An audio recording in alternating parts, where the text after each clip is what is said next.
Good morning. Let's call the meeting the Order of Finance Economic Development Committee meeting. Roll call, please. Mike Berlin, Here. Laura Negro, Here. Blake Ellefson, Here. Pat Kinney, Here. Ron Stendor, Here.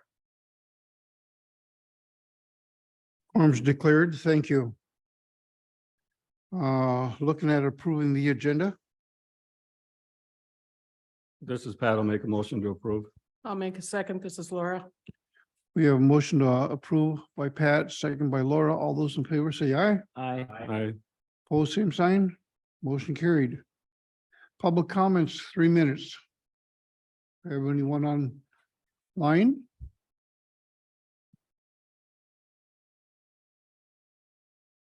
Do we have anyone online for public comments? Last call, public comments. Thank you. Moving on to the approval of the minutes. This is Pat. I'll make a motion to approve. This is Laura. I'll second that. We have a motion by Pat to approve the minutes, second by Laura. Any questions? All those in favor say aye. Aye. Opposed, same sign. Motion carried. Item number 5, M3 insurance update. Good morning. This is I don't Kristen. understand that we have just received some information that's being printed. Yeah, we just, our new M3 report came in literally like within the last half an hour. So Yeah. Heather's printing that up right now and will bring it to us. But Kristen, I can make you co-host so you can share it on the screen. Actually, Dan, could you make Kelly co-host on my Sure. team? Okay, perfect. She's going to share and I'm going to talk. Good morning, everybody. Good morning.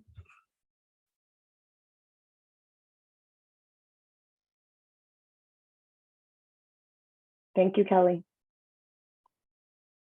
So this is the report that is being delivered to you guys. Heather is printing it. It literally just got updated late yesterday, early this morning. So this is your health plan performance monitor through June, which is, a halfway mark in the year. What we can see, Kelly, can you make this a little bit bigger on your screen? Perfect, and go to the top left if we can to see the funding ratio. There we go. So what we can see right now, you guys, is you're running at about 99.4%, which is still under 100%. Last month, you were 95%, and the prior year, we were at almost 109%. So we are definitely having a better year this year than we have in previous years. So that is, in general, really good for us. So we do know there was a relatively large claim that was coming in, and Dan, it appears that that has started to kind of come in on your plan. So we were prepared for that to happen, but we're still having a better year than we did last year. And it feels like we're just in general having a better month. I do see that one of the numbers, this top right number, is incorrect. So we'll have to get that updated and make sure that we get you guys the correct copy, because 9,000 is the correct number. It's the difference between what you funded and what claims have been paid out. So you guys are about 10,000 in the positive this year. Kelly, can we go to the next slide? So this is really the detail of this report, you guys. So this gives us the information in detail form. So you can see the months laid out here. Total fixed costs are next. Then you can see net medical claims that have been paid, your prescription drug claims that have been paid, and then the total of those two columns for a total plan cost. Excuse me. Then Can you guys zoom in on that a little bit more? Sure, absolutely.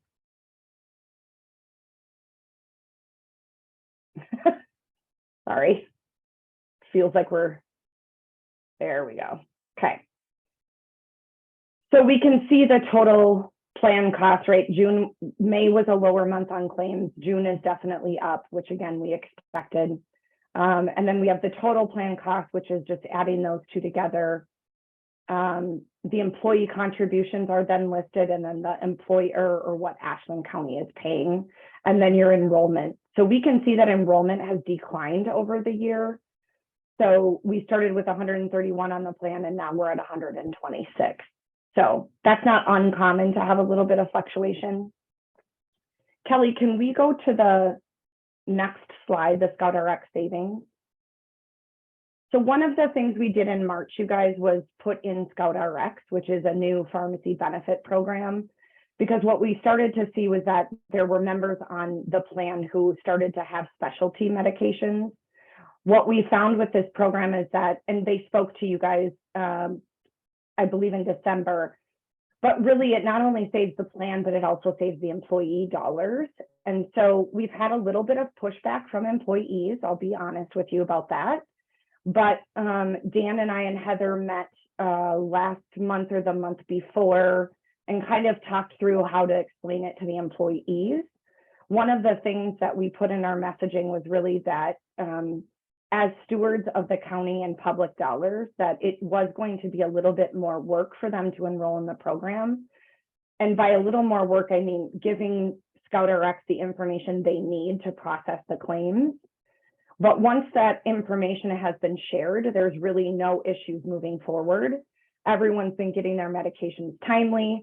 And as you can see from this report, we've saved $56,000 on pharmacy since March 1st. That's a huge savings for a group of your size. We're expecting to save at least $100,000 for March through December, if not more.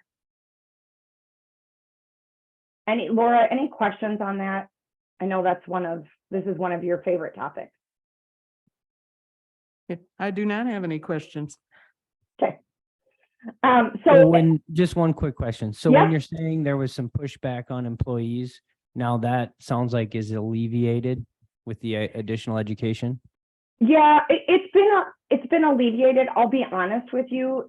When ScoutRx is trying to help them get into the programs that will save them and the county money, there are a couple additional questions that can feel a little bit personal.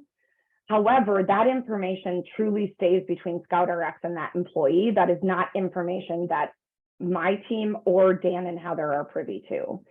So I think once we did a full meeting with the largest department, I spoke at their meeting in June, and I think I just further explained to them why it's important that they take active participation in this program, because it is going to save them and the county money.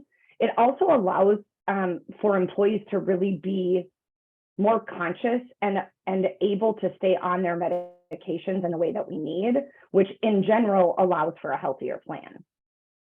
So we have not heard any feedback recently. ScoutRx did share some interactions with us because some of the feedback we were hearing was that ScoutRx was being rude or that ScoutRx wasn't responding. We have a lot of interactions with them that don't show that. So I think it's just a matter of kind of getting employees on board and making sure that they understand the reason we're doing this is not only to help them, but also to make sure that we're being conscious of the public dollars that we're working with. All right, you gave me enough time to think. First, can we have this sheet to make sure it gets in the packet also? Yeah. And then how's our wellness plan going? So that I'm going to go to Dan for, because Dan was working on the final approval, which I believe they did final approve. The wellness plan has been implemented, sent out to employees. So they'll have until October to get us proof that they did their primary care visit. Then if they did that, they'll get a $75 rebate next year. Department heads will be planning for that in their budget. Next year, we'll look at adding another incentive to get a bigger rebate, but we wanted to start with something simple to get everybody on board. So yeah, I believe it's in progress. And I think one of the things that we're going to do for open enrollment this year is really build out a sturdy communication plan. So I've been working with the department heads, Kelly and I have been, to make sure that when we do the open enrollment, we can get on their agendas for October to make sure everyone thoroughly understands all the programs. And we will make sure that we are talking about the wellness program as in this year and also moving forward. Thank you. Yeah. Kel, can we go to the forecast? So you guys, this is the forecast that we put together for your health plan. Actually, Kelly, can you blow up that top section? I'm going to talk through it in detail. So this is our underwriting team internally. For you guys as a finance committee, this can sometimes be really helpful information. So what our finance or our risk management team does is they take every one of our self-funded clients and they build out a forecast. So on the top is the medical trend, then we have prescription drug trend, then they blend the two of those. The renewal date is 1/1. This was then looked at projected end date of 12/31 of 2024. So what that means is they look at a rolling 12 months in the past and then project us out through the end of the year. If we just go through these lines one by one, so paid medical claims, if we look at the rolling 12 months, we are about $600,000 less than we were the previous rolling 12 months. The prescription drug claims are higher, but this is only through April. So we are not showing the savings that we just showed you. We will get an updated one of these to look at when we finalize the renewal. The pooled claims are less than they have been previously, as we can see on the next line. Then we build in the plan adjustment and the plan maturation factors.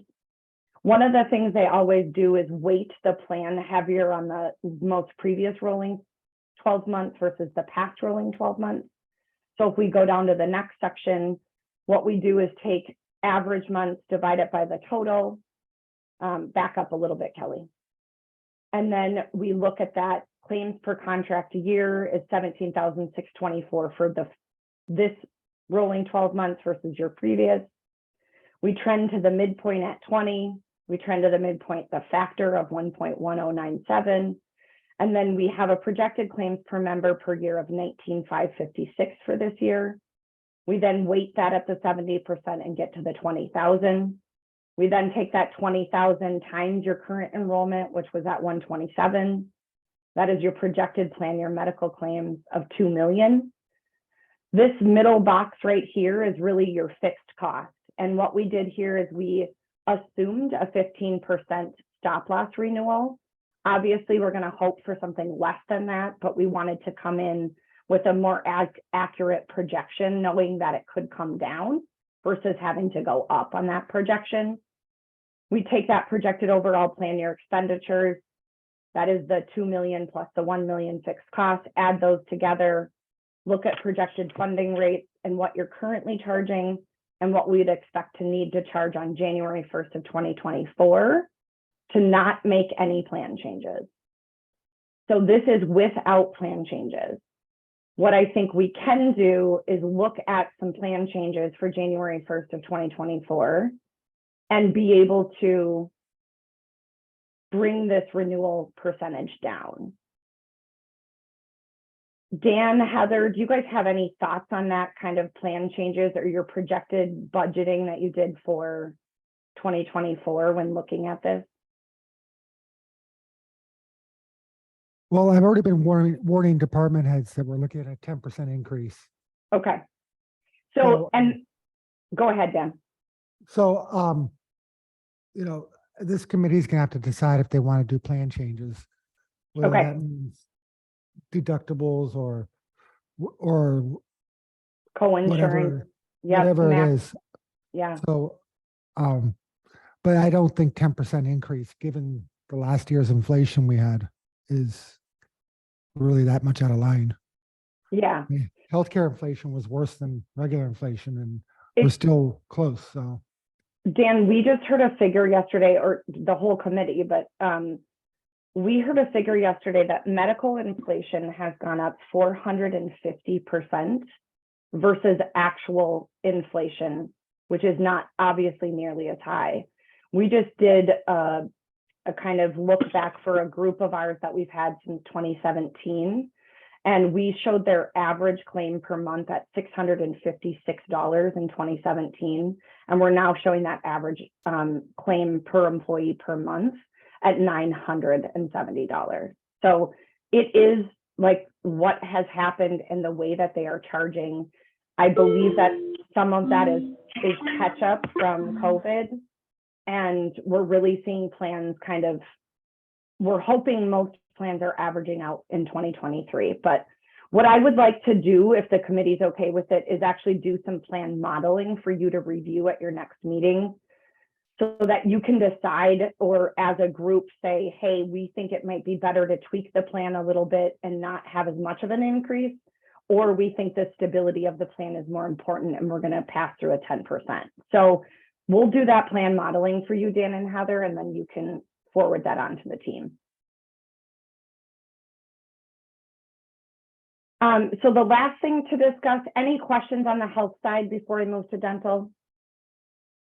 This is Pat. I got a couple of questions. And the Okay. first one, just a comment. We were given copies of what was sent, and what was sent included the data for all of the counties that you're dealing with. The benchmarking?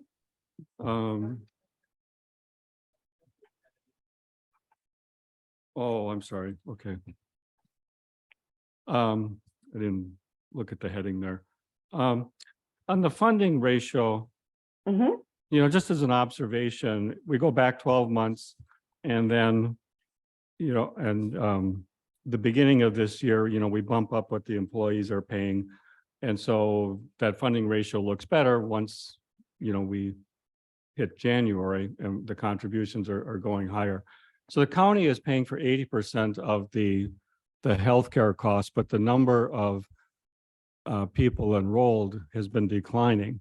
So as a county, we're you know, we've been budgeting, you know, our side of it, and yet now we have fewer employees on our healthcare.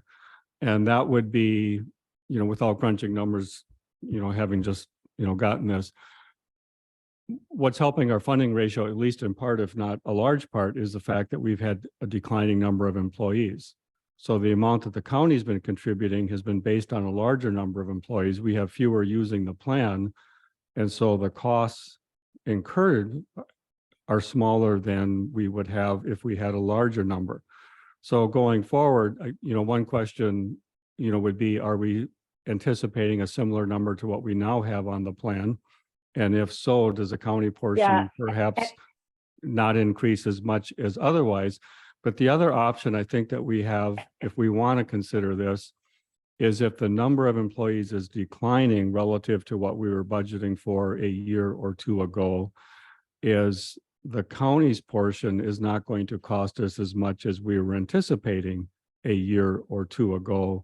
And maybe we use the fact that there are fewer employees on the plan than we had a year or two ago as a way of moderating the increases that the employees pay. Because on the county side, the 80% side is not going to cost us as much as we had been projecting. So considering a contribution change, Pat? Well, because the number of employees are going down. I mean, Yeah. Not 100% funding, so you know, we're in good shape. We'll see when the end of the year gets us. But if we stay with our numbers, the county side. Use your microphone, please. I'm sorry, if the funding ratio is almost, you know, spot on where we want it to be right now. But if the number of employees on the plan stays the same, then the contribution the county will be making, you know, even if it is that 10% higher, you know, than previous years, it's still a smaller number than if we had, you know, 145 on the plan like we did a couple years ago. Right. Heather and Dan, do you have any thoughts on the enrollment changes? Like of the people that have been, is it people that have left the county? Is it people that have decided to go on their spouses or their partner's plan? Do we have any ideas on that? Because we don't do your enrollment, I don't actually know why people are leaving the plan. Heather just typed into the chat. It's both. Both, okay. So To address Supervisor Kinney's point, you know, the county doesn't just say, the entire pool costs $100,000. And the employees put in 10,000 and we put in 90,000. That 90,000 is not a static number. If an employee chooses not to choose the health plan, we're not still contributing 90,000. We're not contributing the portion that employee's 90% of that employee. So it's not, so do we save money? Yes, but it's not a static number that you can just plug into the formula to lower the percentage of any increase. We budgeted, and so I'm talking about the annual budget, we budgeted on higher anticipated enrollment.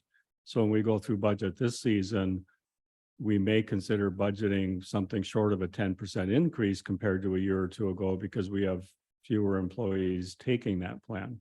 So part of the observation is we're doing good on the funding ratio, but I think it's, if our employee numbers are dropping that are on the plan, that funding ratio being at 100% or so, we're getting there because of a decline in employees. Well, no, we'd still be, even if we had 50 less employees right now, we'd still be at the 100%. It's just the money we budgeted for that would just not be spent. And we don't know what future employees are going to do. I mean, and current. Once open enrollment happens in November, I mean, there are current employees to join the health plan, and we've already passed our budget.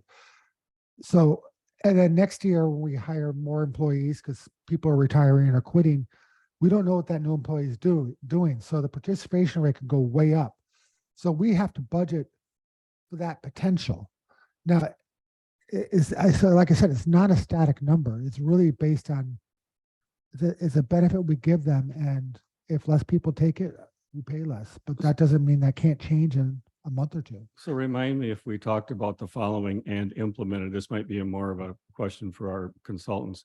I thought we were going to set up a dedicated fund, where if we have savings based on what we budgeted, both for the county and what the employees contributed, that money would be set aside and would be used to reduce what the employees would pay going forward.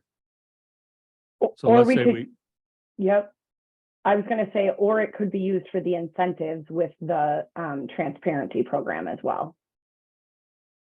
But so one of the keys that we're kind of talking about is if we make our health insurance less desirable, we get fewer people on it, which not saying that's happening, but the trends are kind of showing that our insurance is less desirable than others in market because they're taking spousals, right? If we're going down.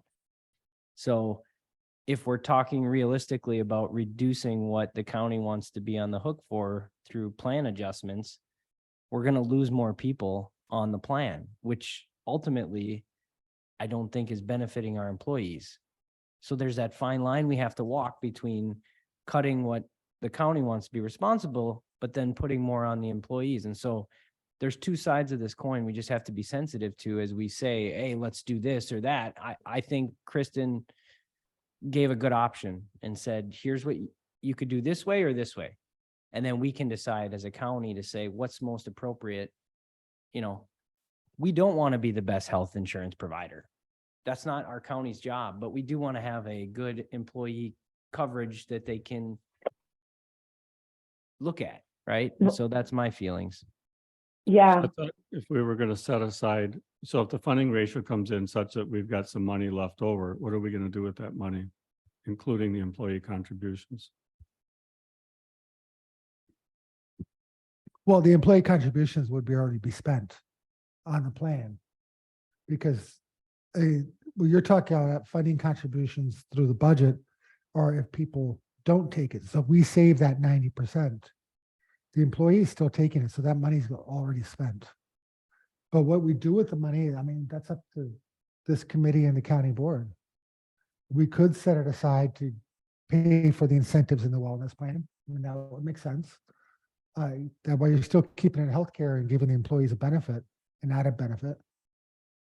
But like I said, this committee and the county board ultimately will have to decide what to do with any savings. We could also set it aside for future years to limit increases.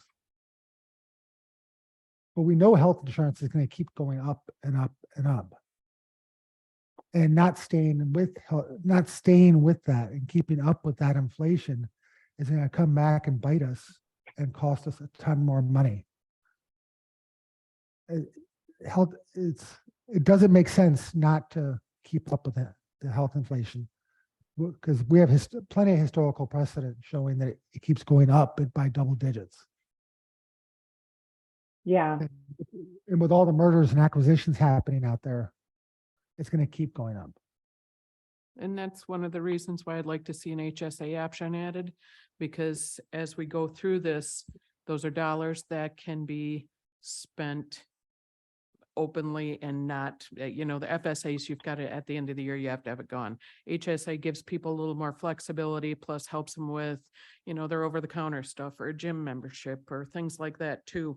But if we coupled that with HSA with some medical tourism and incentivize people to go to the places that are cheaper for whether it's a hip replacement or any of those kinds of things. If we can incentivize that, okay, if you go to the place where it's cheaper for us, we can put 500 or 1,000 or whatever the going rate thing is for that into their HSA, which gives them more spending power. So I think things like that help with what Blake was talking about, is making sure that our plan still looks good. Because right now, yep, we're paying for quite a bit of it, but the incentive on the other side is that HSA and being able to know that, hey, I can help pay my deductible with this next year if I do a couple things here and there. So I think those things are more proactive. Yeah, this is Pat again. I would really like to see us offer the HSA. When my last employer offered it, a very few of us took it initially. I looked at it and said, yep, this makes sense. And I maxed mine out. Very glad that I did. By the time I left, I believe they were phasing out the options for other than the HSA, because almost everybody was taking the HSA. It's a little nerve-wracking for some, that especially with young kids, because they were used to what they had. But that HSA, it has an incentive to ask yourself, do I really need to do this? And from year to year, that money's there and you can invest it. At US Bank, where I was previously, they put $750 into my HSA on January 1st to incentivize. So as an employer, I think they're wanting employees to do that from a cost savings for their standpoint. I can't validate that, but if they're giving me $750 on Jan 1, it's likely helping the corporation or the county to have an HSA. Yeah. And, I am a big fan of HSAs. You guys, I've been on one since 2004. So that's very personal and close to my heart. So what I would like to do from a consultant perspective is plan model out. We'll look at an HSA option to see if we want to add it as a second plan option, or if there's an opportunity for us to potentially make it enticing enough to have it be the plan offering.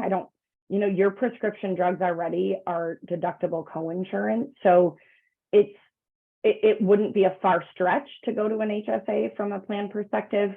There are some copays, but with the drug program we have in place with Scout, we can do a higher level preventative drug list where employees will still be able to get their medications at zero or very low cost, even on an HSA option. So I'd like to look at those options for you. I'd like to look at the contribution calculator and see if there's a way for us to maybe, look at tweaking those contributions. I'll also include benchmarking. We just had our updated benchmarking for 2023 literally come out last Wednesday, and we have our group meeting on it today internally. So I'll have some more information for you guys regarding just general benchmarking in your market. The other thing that I feel like we should look at, just to satisfy kind of everyone and making sure we're taking these public dollars seriously, is look at a fully insured option, right? Just to see what that compared to what you're paying today. Because I think that way we're going to know if we're still in the right place with the self-funded model. I also,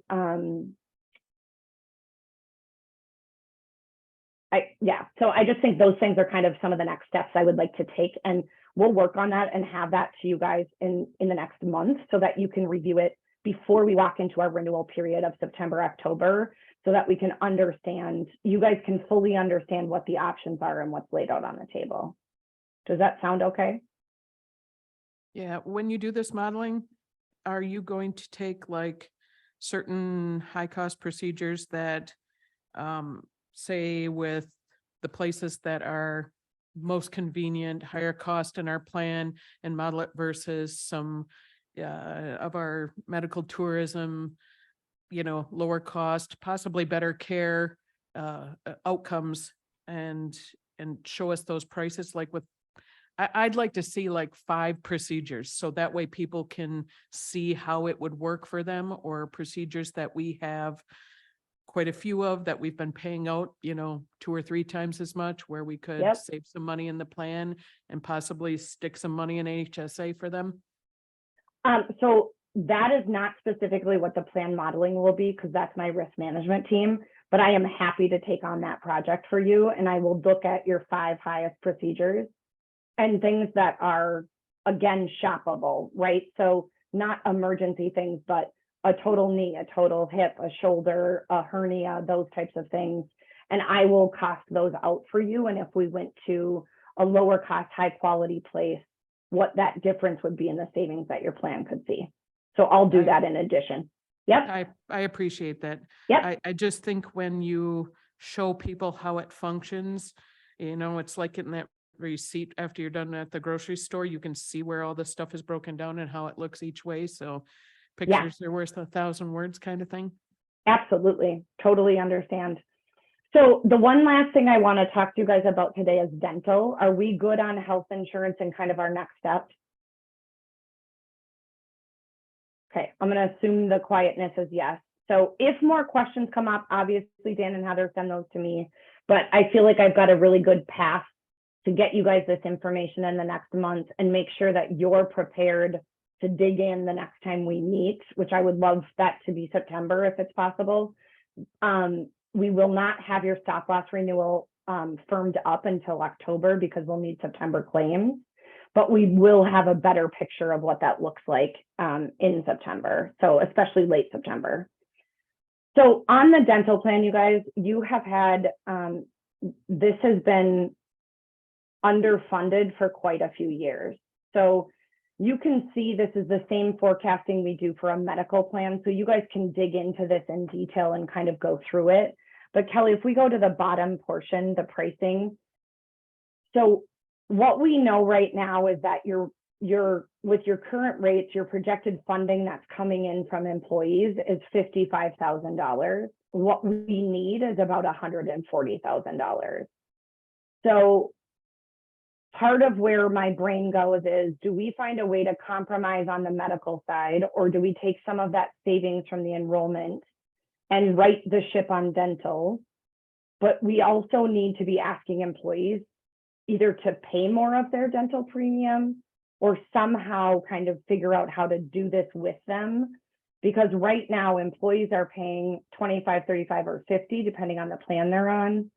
But if we go to the far right, what we should really be charging, and obviously this is going to impact employee plus one and employee plus family the most, but we really should be charging about almost 2 times, almost 2.5 times as much on family and 2 times as much on employee plus one. Employee is an increase, but it's a little less impactful at the 32.9. So we don't currently work on your dental plan. We're not the agent on it. We do have a consulting agreement with you guys, so that's why we're able to do this analysis for you.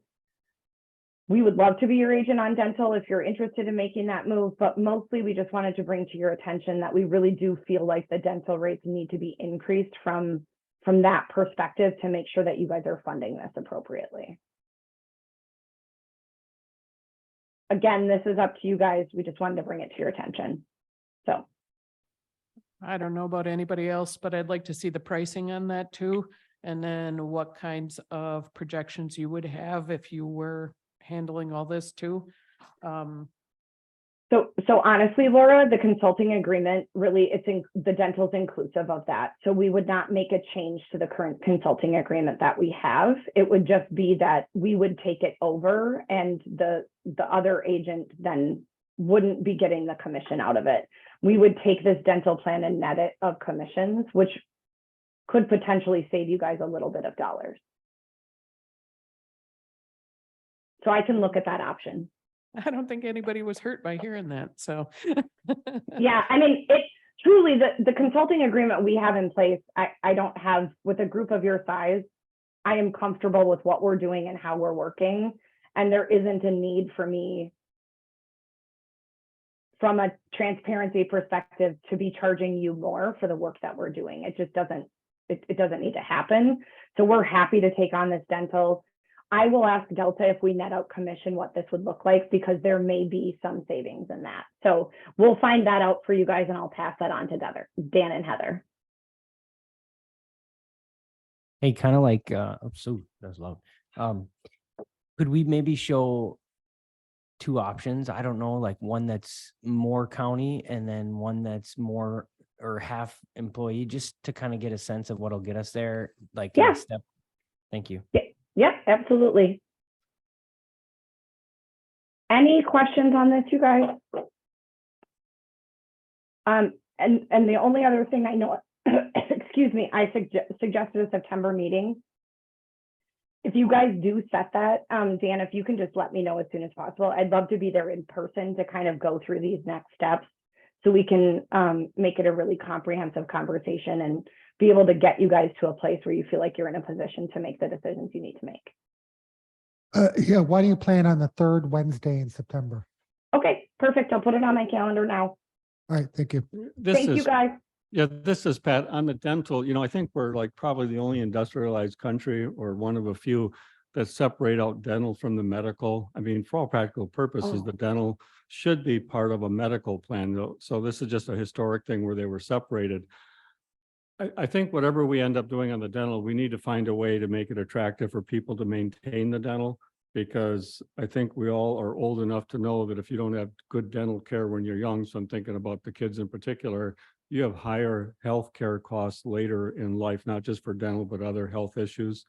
So I think this is one of those things that's important, that we make it attractive and work it out with our healthcare, collectively, to make this attractive. Yet, if you remember, I think 2 years ago, one of our department heads came and spoke about the dental insurance, and yes, it's gotten, the cost of going to some of our local dentists have gone way up. But the importance of maintaining this option and for people to, be able to afford it. So I absolutely agree, Pat. So we'll look at some options, and we'll make sure you guys have a plan that is meeting the benchmarking that we're seeing in the market. The other thing that I've had a couple groups do is actually do a base plan. So your current plan would be your base plan. And then we've had a buy-up option for people who maybe had to have a lot of dental work or knew they had some expenses coming up. And so they were able to buy up to that dental plan and knew that they were doing that. And they can switch between the two dental plans during open enrollment to whatever satisfactory for their family. So we could also look at something like that, where we have one that's very much a good base plan and then one that's optional for buying up too. So I'll take a look and do some analysis on that. Thank you, Kristen. All right, thanks you guys. Have a Have a good great day. Yep, bye. Item next is, I believe it's Mike. Okay, yes, Steve's also on, and he's going to share the screen for the June budget status report. Should be coming up. Okay.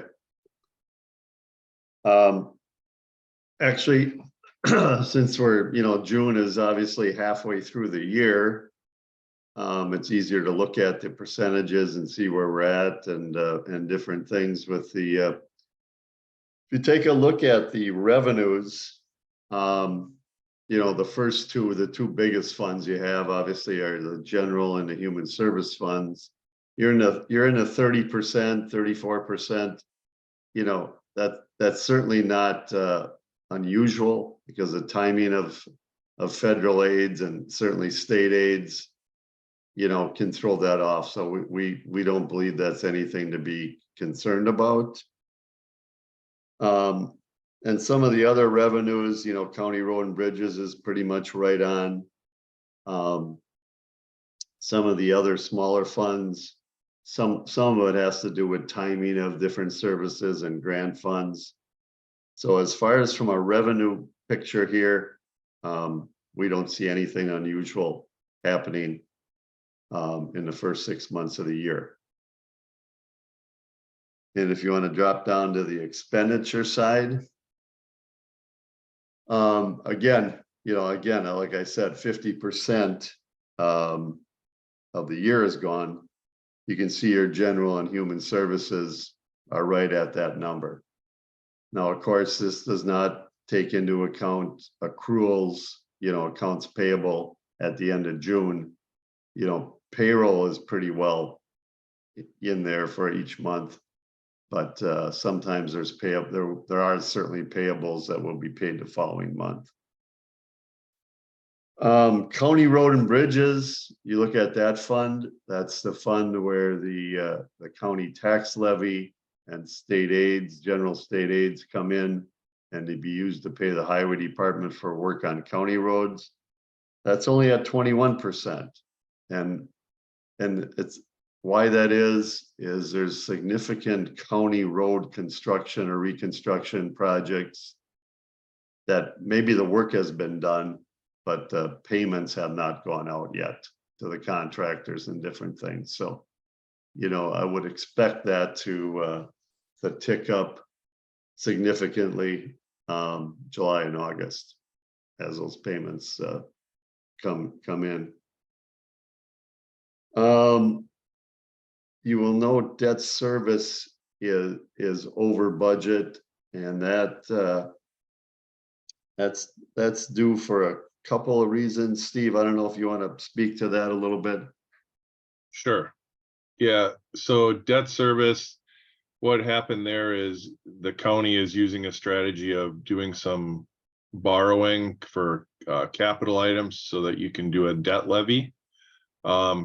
And what occurred is the loan in December that was taken out for all of the capital items, including existing debt payments, which were budgeted for and levied for.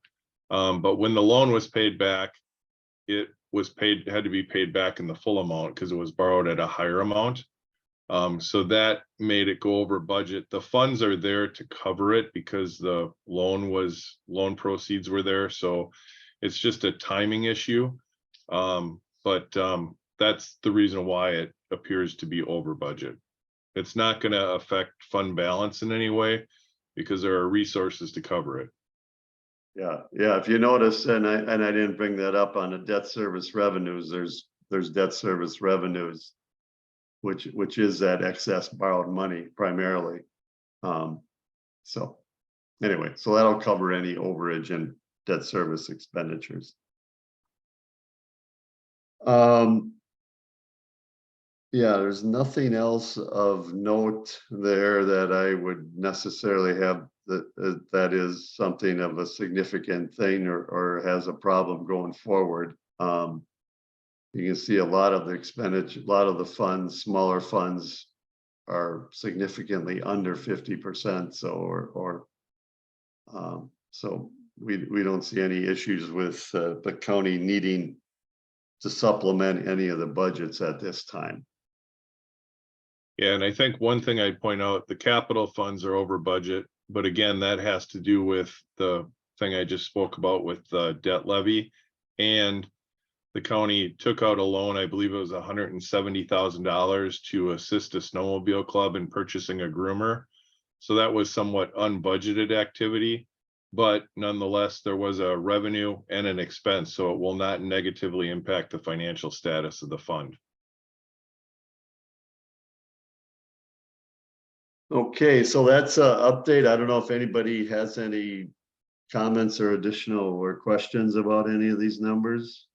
The land information GIS is at 80%. Is that due to some computer replacements and such, or?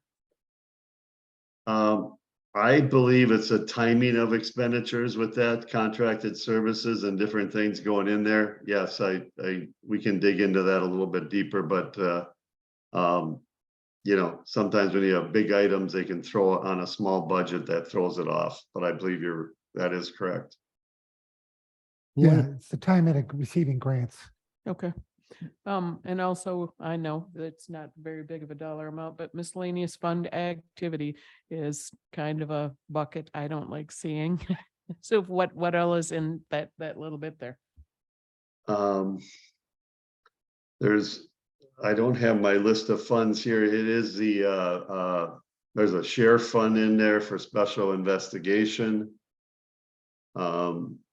Steve, I don't know if you have that handy. There's 3 or 4 real tiny funds in there. I'll run a report here and get that. Yeah, when you guys do this, if you could just list those underneath there, I think the more information we have, the better. Yeah, there are a couple funds there, Laura, that we're working with the county to kind of eliminate them being tracked as a separate fund. There's really no need to do that, and we would incorporate them into the general fund and track them accordingly so that we could maintain balances in there. So like, you know, things like I don't even remember right now, but you know, we could track it within the general fund, so it does not have to appear as a separate fund because there are very small transactional amounts.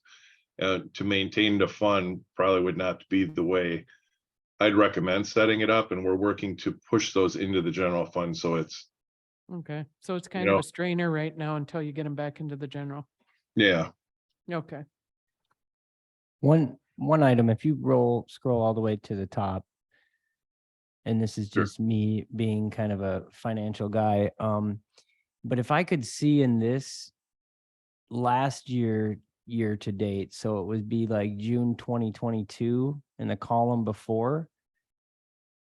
And Would- then what ultimately I want to see is I like that you're looking percentage of year to date budget, but I'd like to see on a year over year basis where we're tracking on that exact line item. So I can see if there's, let's just say the general fund is right in line, but our county roads and bridges was much lower this year. Just seeing that would maybe give me a little bit better sense. And I hate to ask you guys for something that is hard, but I think that would be relatively simple because on the bottom you have the month tab. So it would really just be putting June 2022 year to date versus June 2023. And that's just a request. Yeah, no, I think we could add another column here, you know, and kind of put that data right in there so you'd be able to eyeball it. Yeah, So we we- can, right. Yeah, Right. We didn't have these reports done like this for 22, but we can certainly go back in and fairly easily do that. yeah, Yeah, right. You know, a wise man once told me that numbers don't mean much unless they're compared to something. And comparing them to prior year, we compared a budget on this report, but the prior year is always good too. So I agree. we'll add that column to future reports. Good suggestion. Thank you, Mike and Steve. Yep. Pat, Yeah, this is Pat. You know, first a comment on the last discussion. As humans, our eye tends to go to those things that change. I think it's part of our survival instinct. Something's different, we notice it, we pay attention.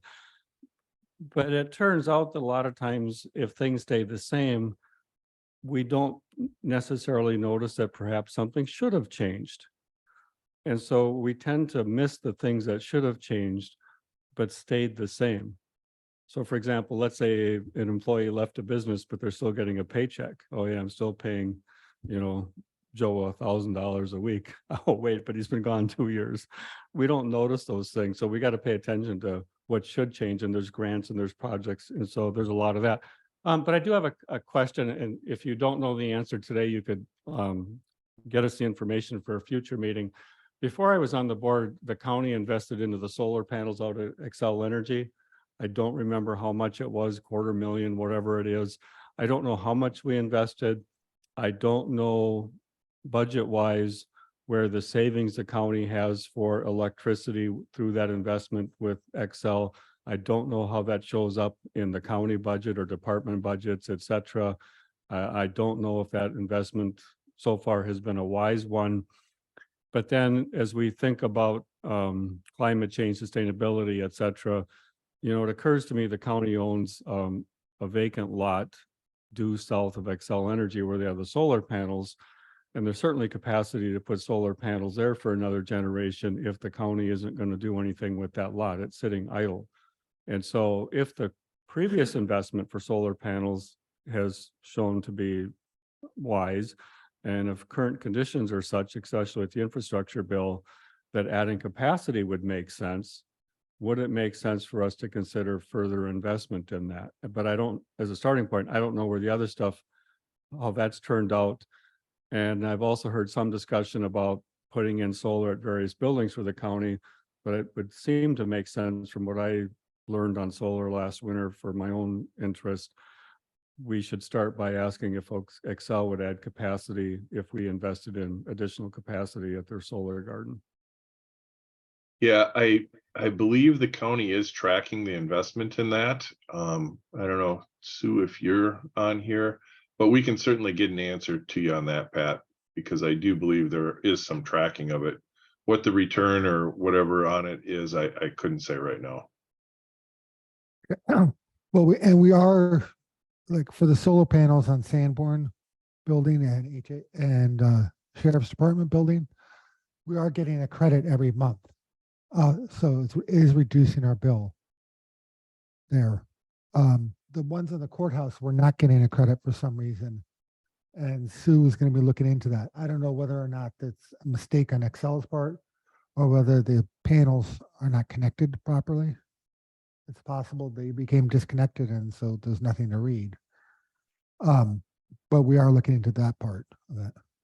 One of the issues with solar and renewables in the state of Wisconsin is there's very little incentive at the state level. So the majority of people that are doing installations for solars are now in Illinois because they have this massive amount of federal dollars that they've gone after and accepted at the state, and they're putting it in. Minnesota's now the next wave. And so a lot of these contractors to do this work are not looking at Wisconsin, unfortunately, because of the way our state legislators are not looking at renewables. As far as the solar field goes, we'll look into that. Yeah, I thought we had a solar tracker a few years ago when I first got on the board, so. Well, I know Jeff Burrow had something on his computer where he could track it, but that has since disappeared with the changeovers. With the updates. Well, I think it got lost when Clark was put on the machine, and then of course, when I was put on, it got changed again. And Yeah, and we could throw that on the PPLE, but, because all that was underneath there. yeah, we can stick it on the next PPLE meeting, which will be October 30th, I think. Yeah, so part of that is that net metering, you know, it's one thing if the building uses the energy that's generated, but it's another thing because of the low rates utilities pay back if you're selling it back. But I believe in the solar garden that we are getting credit at the current rate or something close to that for the electricity that we generate from that, as opposed to a much lower net metering rate. But I don't know the answer to that either, because I have no information on how all these investments were made and what the numbers look like on whether they're making sense or not. And so if we continue to talk about solar, we should understand what we're dealing with better. And as far as I can tell, Finance Committee is one place to delve into this further. Well, I can tell you Highway is going to be putting solar on their buildings. Matt applied for a grant there.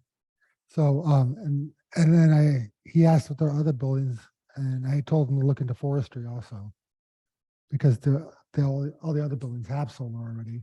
Yeah, we should probably do an evaluation of all the buildings to see what would work and what wouldn't. Yeah, maybe that can be part of Yeah. I do like the fact space that needs.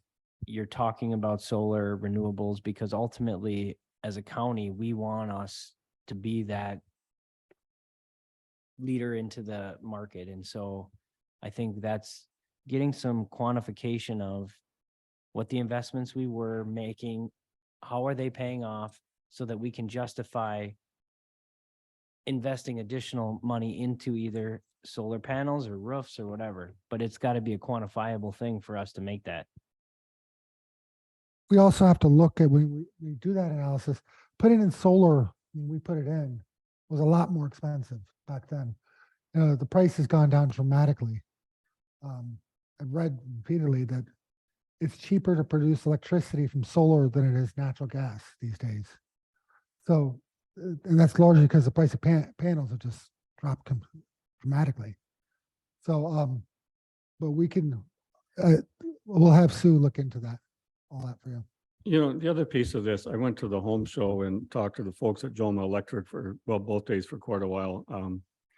Because again, you know, my personal interest on learning more about this, but you know, it really demonstrates the display they had and the people they had working there, that generating more power locally is also an economic development issue, because this is providing jobs for other people locally as opposed to bringing in energy from outside of our region.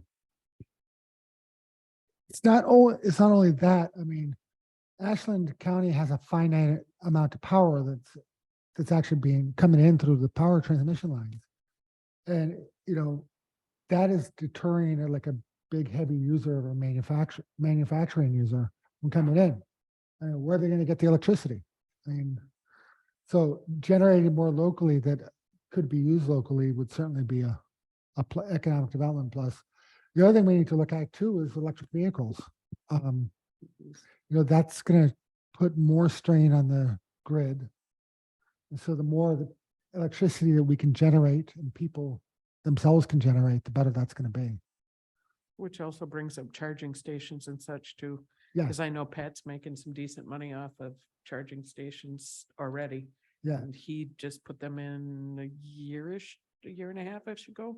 Yeah. Yeah, the food co-op, when I was the president of the board, we had started they've got this panels up now. And it's expected to offset 20% of their electricity usage for the year in a 7-year payback. And you think they're running tons of coolers 24/7 and heat pumps and stuff too. So they've got a pretty good draw in there. And if it's going to replace 20% of it, we could do some savings. That was a big Supervisor Stender and I were in Washburn yesterday, and they have a backup battery, you know, like the size of this room. Yeah, yeah. But that's being powered by solar. So they fill up the battery's power with solar. They can reuse it.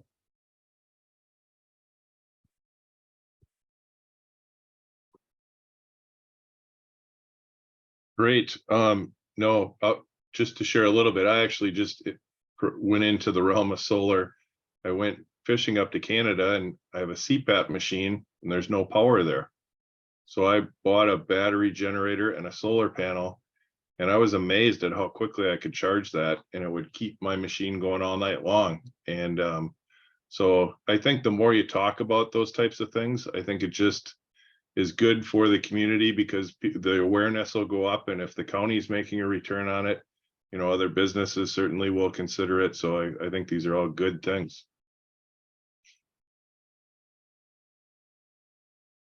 And we can get information on what the county is experiencing from their investments in those renewables and get that to you for future. Thank you. All right, thank you, Steve. Thank you, Mike. Any other questions on the budget, or I'm sorry, the budget analysis here? Kind of the 6-month report.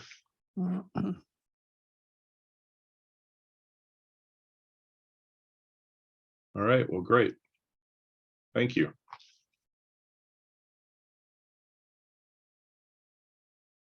or 24 budget discussion.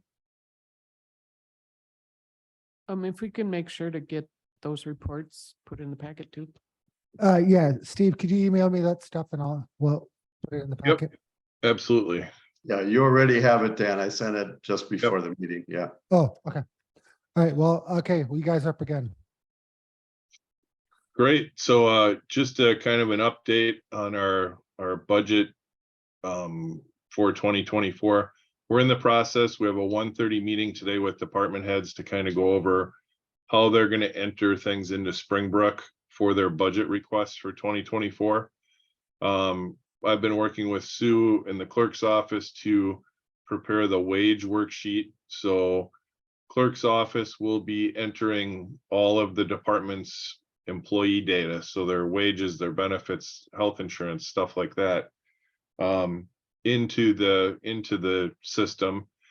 We'll send reports to departments to validate what we have, you know, like how many employees, what positions, pay rates, whether we have them down for single or family coverage, things like that, to just validate what we saw from the payroll side of things. And then they can report anything back that, you know, they think might not be correct or what they see differently. So over the next 3 to 4 weeks or so, departments will key in the information.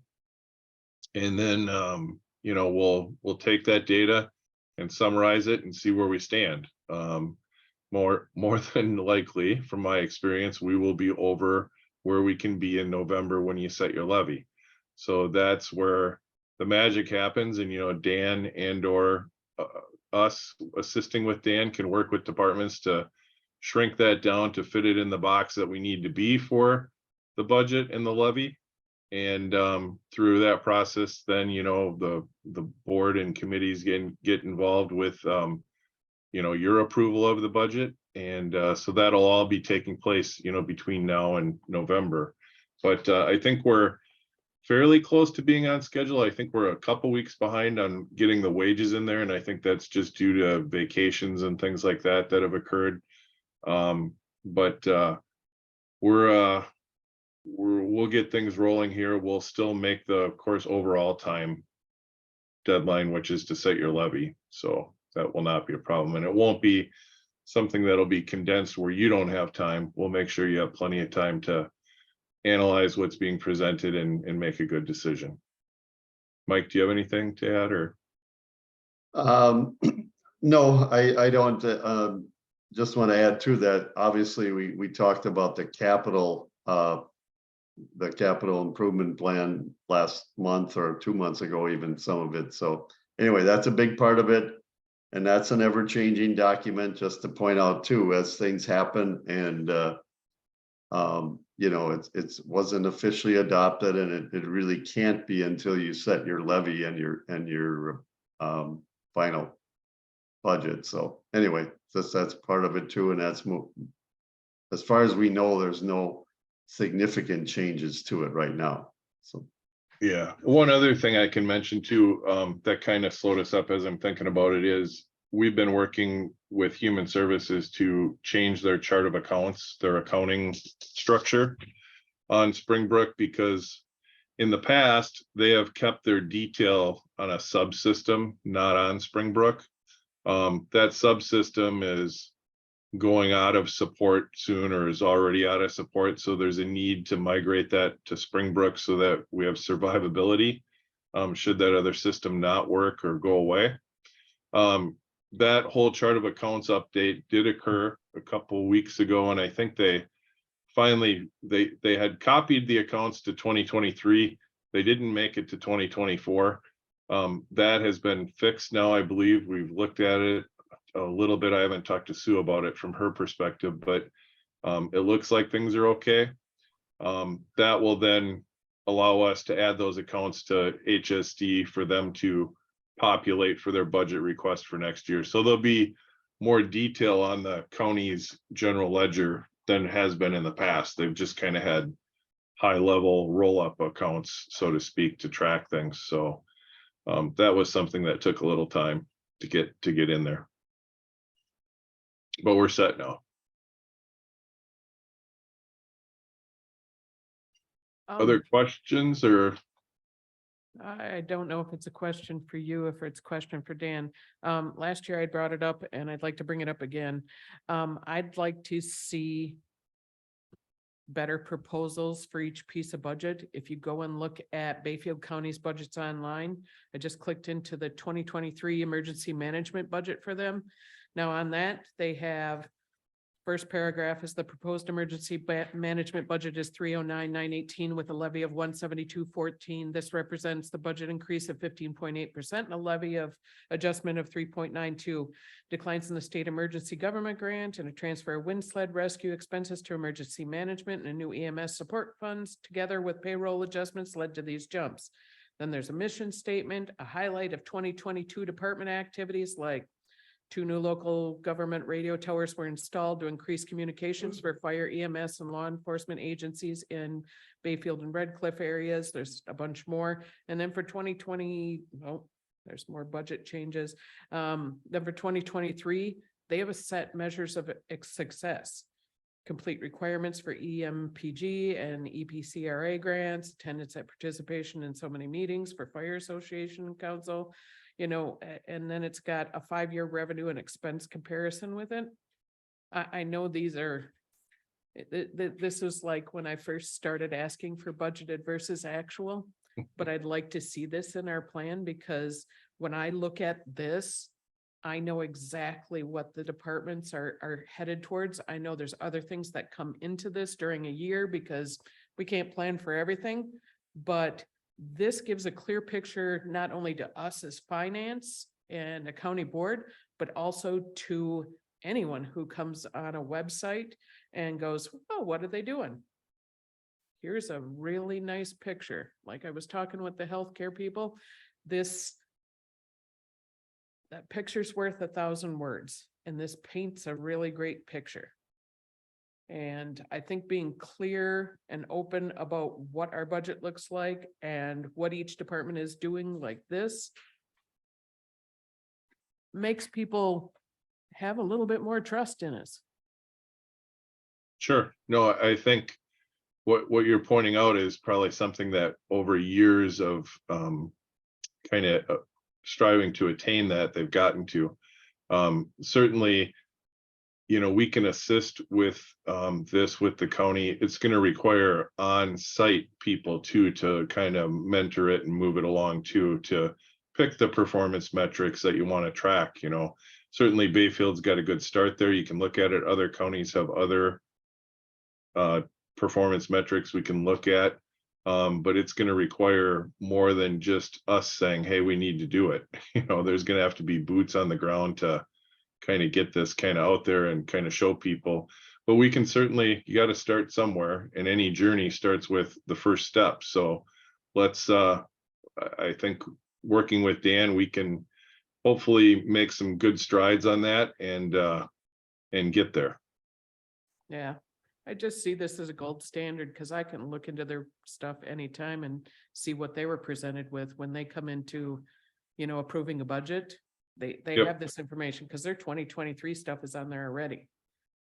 So I You think know, we build it.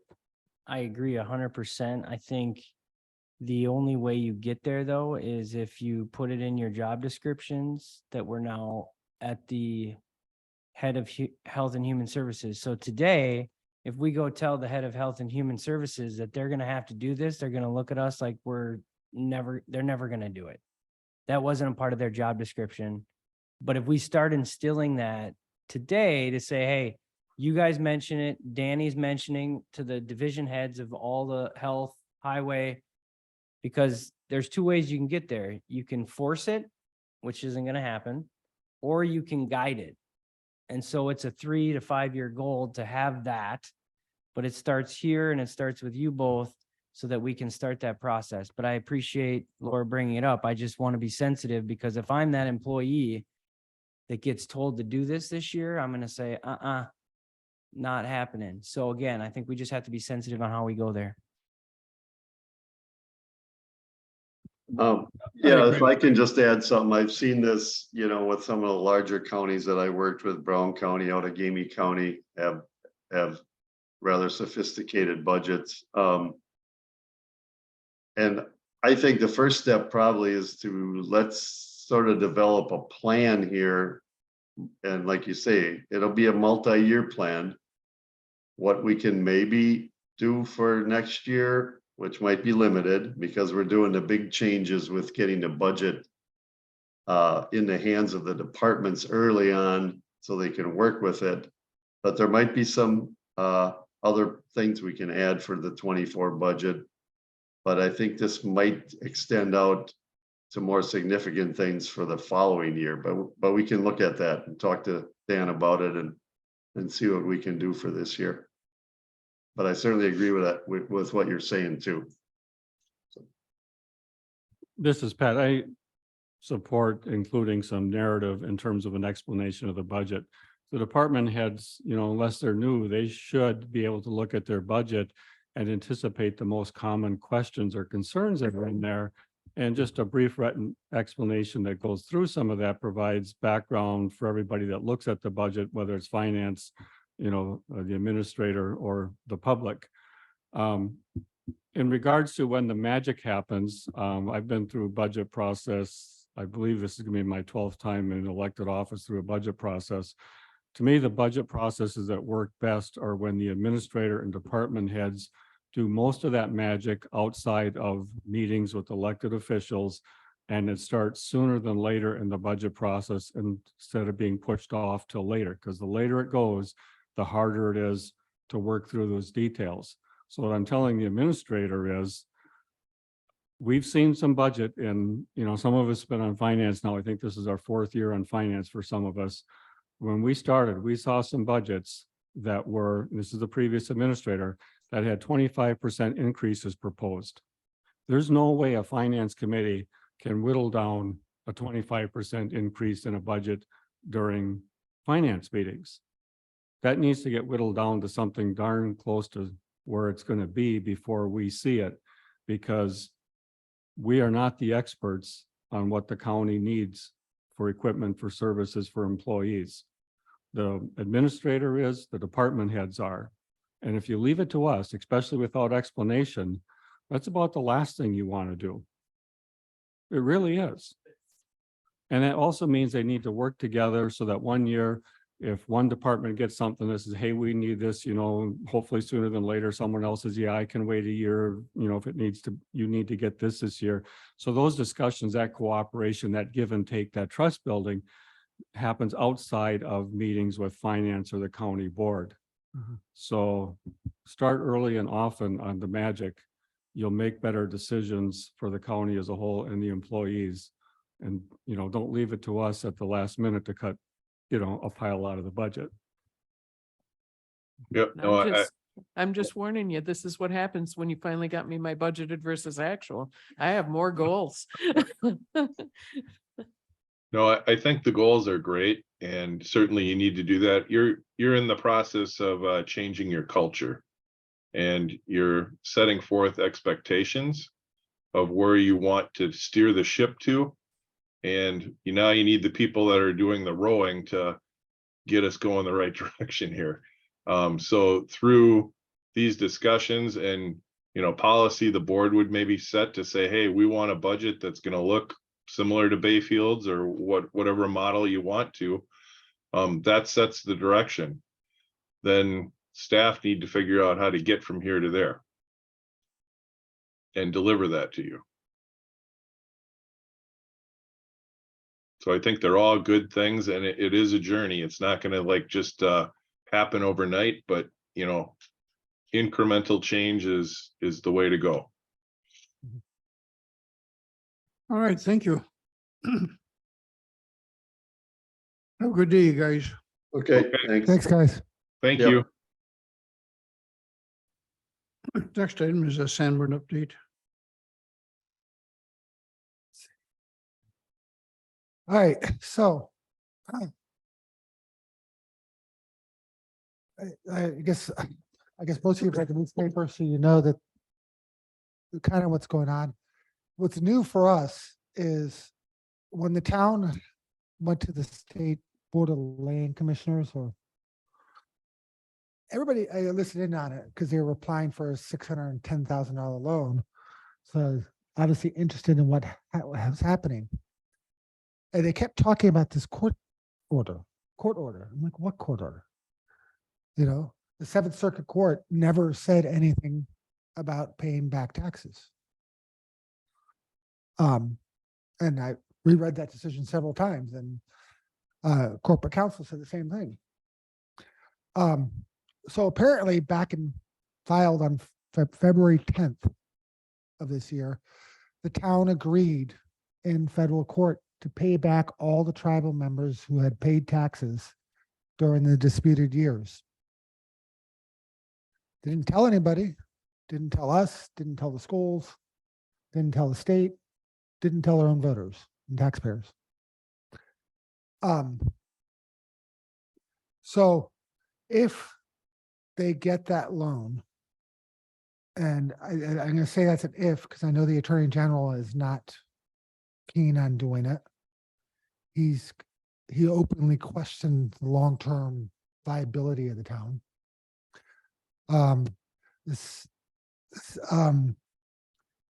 Secretary Godlewski is in favor of it. And then I'm just don't remember the treasurer, state treasurer is the other voting member, is somewhere in the middle, leaning towards no. So this decision on the loan got kicked back to August 1st. They have to make their decision by the middle of August because the new equalized value numbers come out then. And the town of Sanborn's equalized value is going to drop down to $7 million. And by state statute, you can only borrow 5% of the equalized value. So they won't be able to borrow enough money come August 15th. But if this goes through, there's going to be a chargeback to the county for the county portion of taxes that they repay the tribal members who paid taxes during this time period. There's going to be a charge back to the schools. There's going to be a charge back to the tech school.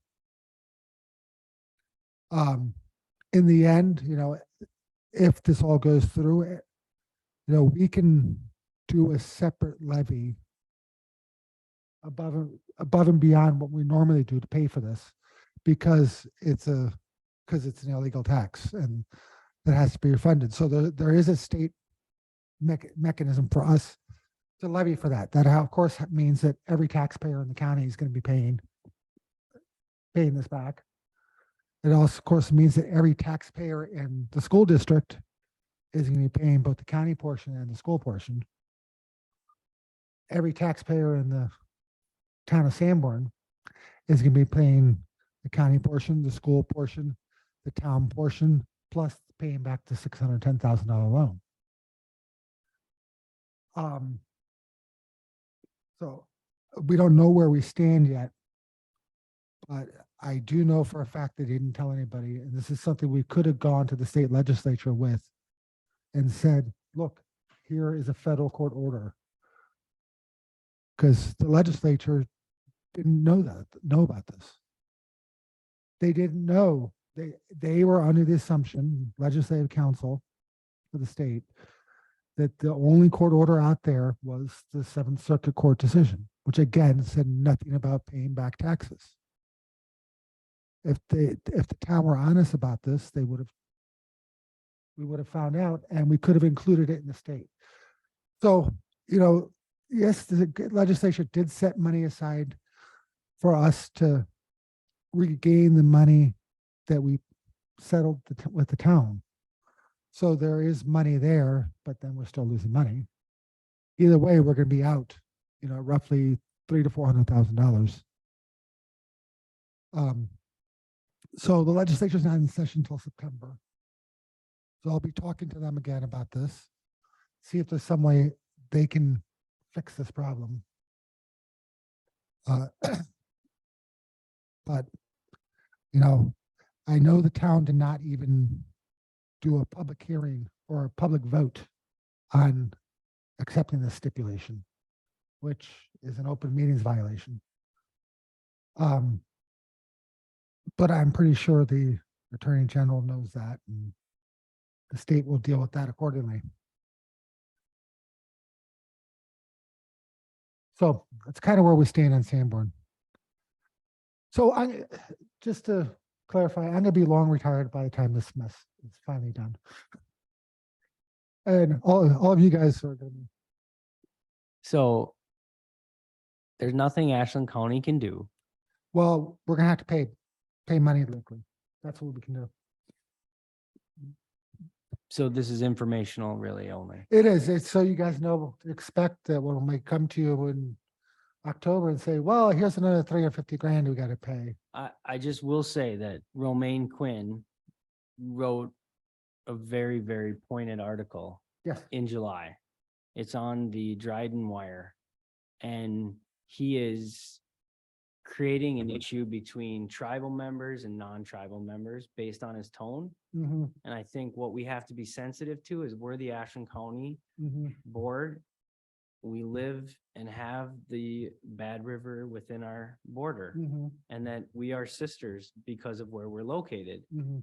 And in my time since I've been back here, the communication from the tribe to the county is not there. Nope, it's not. And so I have been trying to create conversations from youth side of it to build trust with the tribe.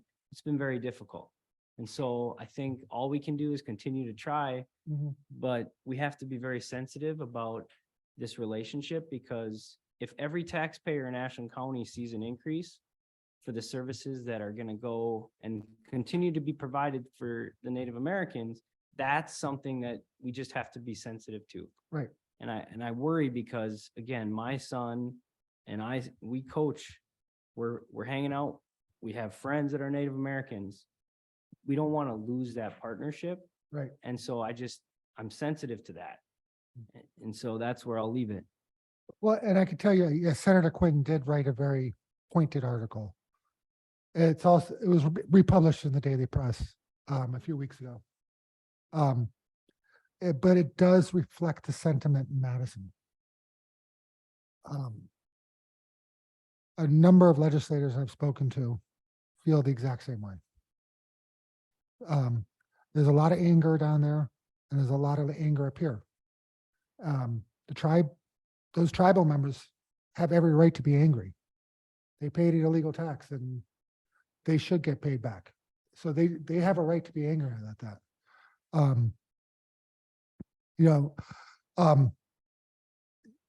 Yes, communication with the tribe is difficult right now.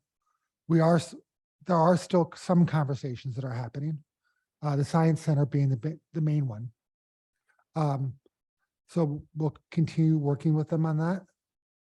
Hope that builds more trust, and hope that opens the door to more cooperation. It's going to take time, and eventually, hopefully it will. But yeah, we do have to be sensitive, and we all do live in the same place. And it does take two sides to talk. So If the town of Sanborn gets the loan, how do they anticipate repaying it? well, by taxing the residents in the town. So given the number of properties that are off the tax roll and the current concern about, a smaller percent paying for the necessary services, you add repaying this loan to that. Do they have any understanding of the impact that's going to have on the town of Sanborn? And, are people going to sell and move out, or more property coming off the tax roll? Because, as much as there is to deal with now, there may be more to deal with if this ripple continues. Well, and that's the exact concern the Attorney General expressed, that it is going to cause the town to lose even more of its tax base and become unviable. Non-tribal members are already selling out their property to tribal members as we speak. As these taxes become unpayable, you're going to have more and more people move out. And these people may sell out at a big loss too.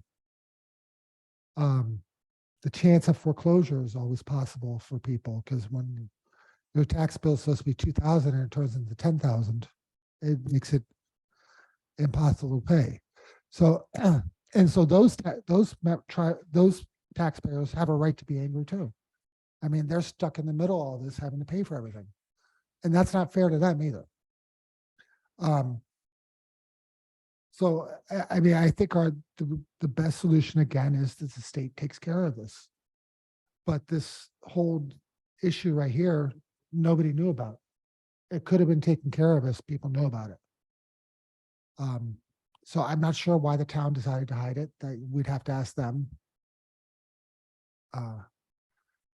It just doesn't make any sense, but you know, here it is. You get to see it now at least, because, and I'll be honest, I had to get this through Wisconsin Public Radio.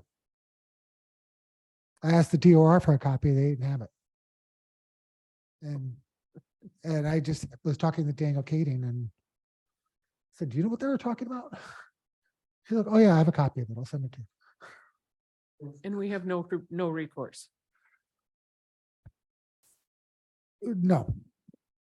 The Department of Revenue is ultimately going to decide if there's a chargeback.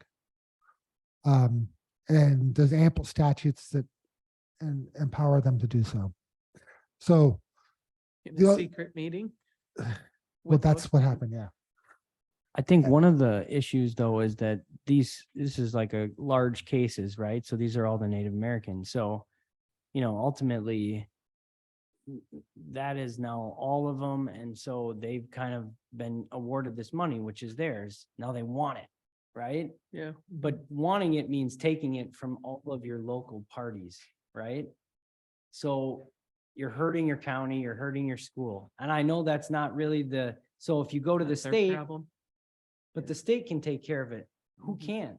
The county and the schools, right? So that's why working together for a solution is what I'm talking about. And that's really been the Oh, I gap. get working for a solution. I'm just talking about the Sanborn board. It was a recourse that way. I don't blame anybody that did this. So all the I people mean- on the Sanborn board are up there, most of them. Well, those So those they're not paying cases taxes are, anymore. That's the issue, is that the people that are voting Okay. are Native American for these decisions. The non-Native Americans that are paying, which is what Romaine Quinn said, is they're not voting. They're not even being represented, but they're paying. So it's representation without, or taxation without representation. And again, it's a difficult It's how people- conversation. It's how people got, I mean, we all get elected that same way, is the people in each district decide who's in there. So when we try to level this out, I mean, I get it. The thing is we talk about the communication, and the thing is the county has not been a dependable partner in the past. So there is a whole bunch of leeriness on the part from the tribe. There are community members also, just like you said, sisters and whatever, but I understand the leeriness. Because then we just had this stuff printed in the paper to kind of keep this angst going instead of, like you said, finding some kind of solution. And it takes everybody. And all these kind of articles do is gin up stuff from people that don't live here, that don't value our community members like we do. So, yeah, we're gonna have to reach really hard to make this better. But again, like we just talked about the finance stuff, this incremental stuff is what we're gonna have to do because we're changing culture. We have to become dependable also. It seems that the 610,000 one way or the other is going to be something we have to deal with, but the way things are, I think it's going to make sense to be proactive on looking at what happens if the town of Sanborn continues to change, in terms of non-native residents there and who's paying taxes, and can that be sustainable, which at this point, it doesn't seem sustainable. So what are the implications for, as we look down the road with what we reasonably can anticipate? I don't know if the legislature can or would be any help with that.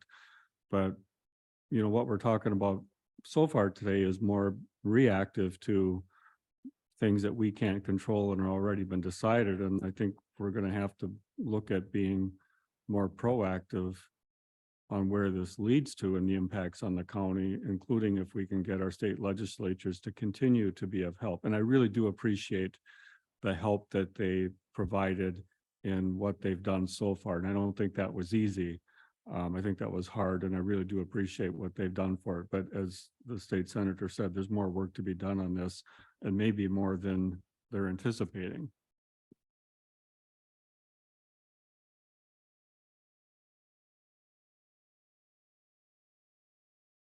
So yeah, there will be more further action in the state legislature. Whether it's positive or negative, I can't tell you. But stuff like this is not gonna make the legislature want to be nice. So I will be seeing that in October at the latest. But I did tell Senator Quinn, if they're going to be dealing with this in September, I will be in Madison whenever they need me. So Once again, this is information only to keep the board abreast of the chain of events as they're going to be happening. And I'm sure there's more to come. So with this information, only, let's move on to Tunnel Point. I did see them on TV this morning again. Oh, so I believe everybody's already seen this. I have extra copies here if you haven't. So basically, we won the case at the DOR. DOR did not buy their argument.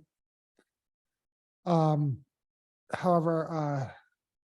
2 days ago, I believe it was, I spoke with Supervisor McKenzie, who has good relationships with the town, and we're going to have set up a meeting with the town when I get back from Mexico.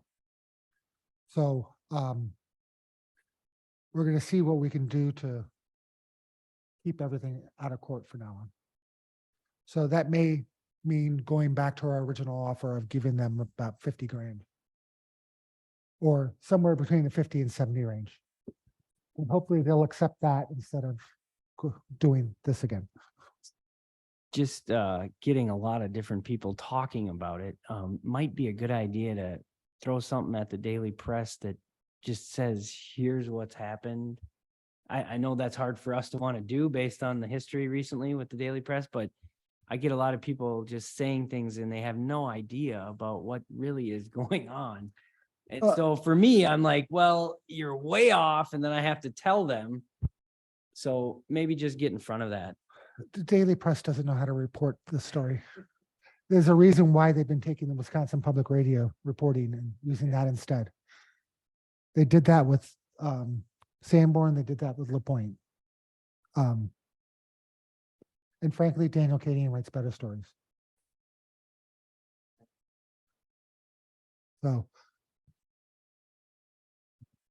So they asked the DOR to look at this. And you mentioned, staying out of court. What other avenues do they anticipate that they have? Well, they can appeal this decision. The very last page. The right of appeal. So they can appeal to the department, or they can appeal to the Wisconsin Tax Appeals Commission. They can also file a claim in circuit court. So that notice of claims that we denied back in June was their notice that they may file in circuit court. So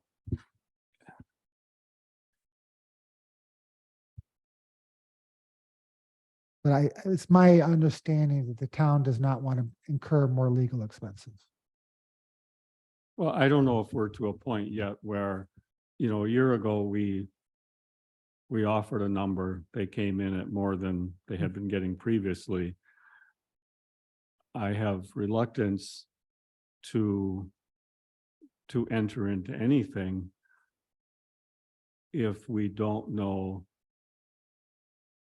that their pursuit of legal action has come to an end and they understand that, you know, they can do that if they want, spend money on attorneys to see if they can get money out of Ashland County, but I wouldn't want to enter into something where they feel like, well, we still have some leverage and we'll use it if we have to.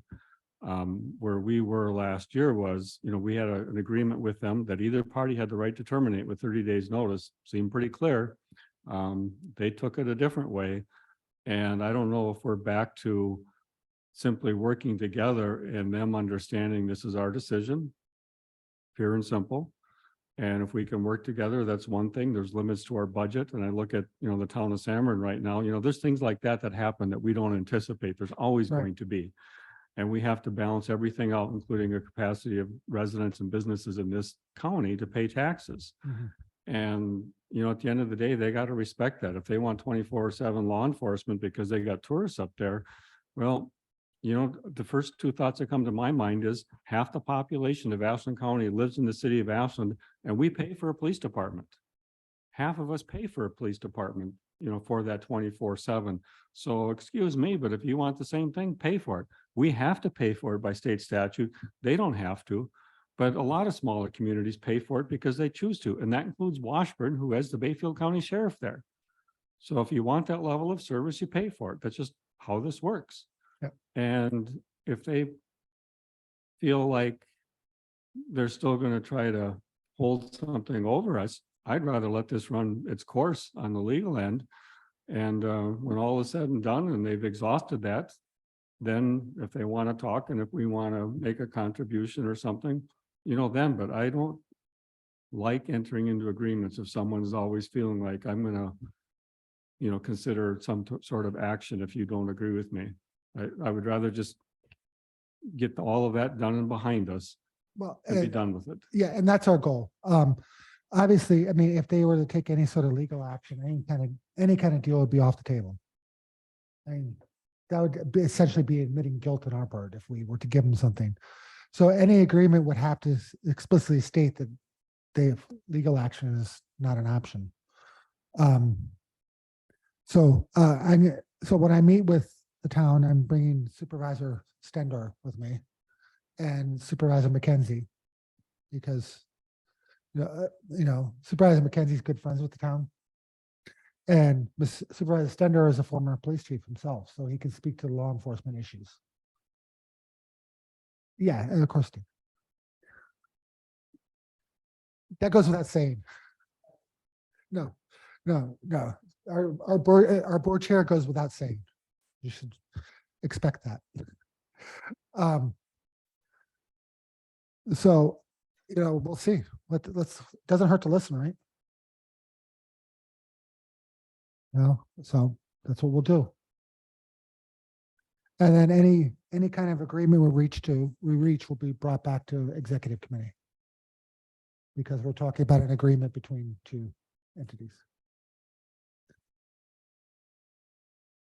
So, and of course, we'll let everybody know first before we do anything. Ultimately, the town has to agree. But again, I got the impression that they don't want to spend any more money on legal fees, just like we don't want to.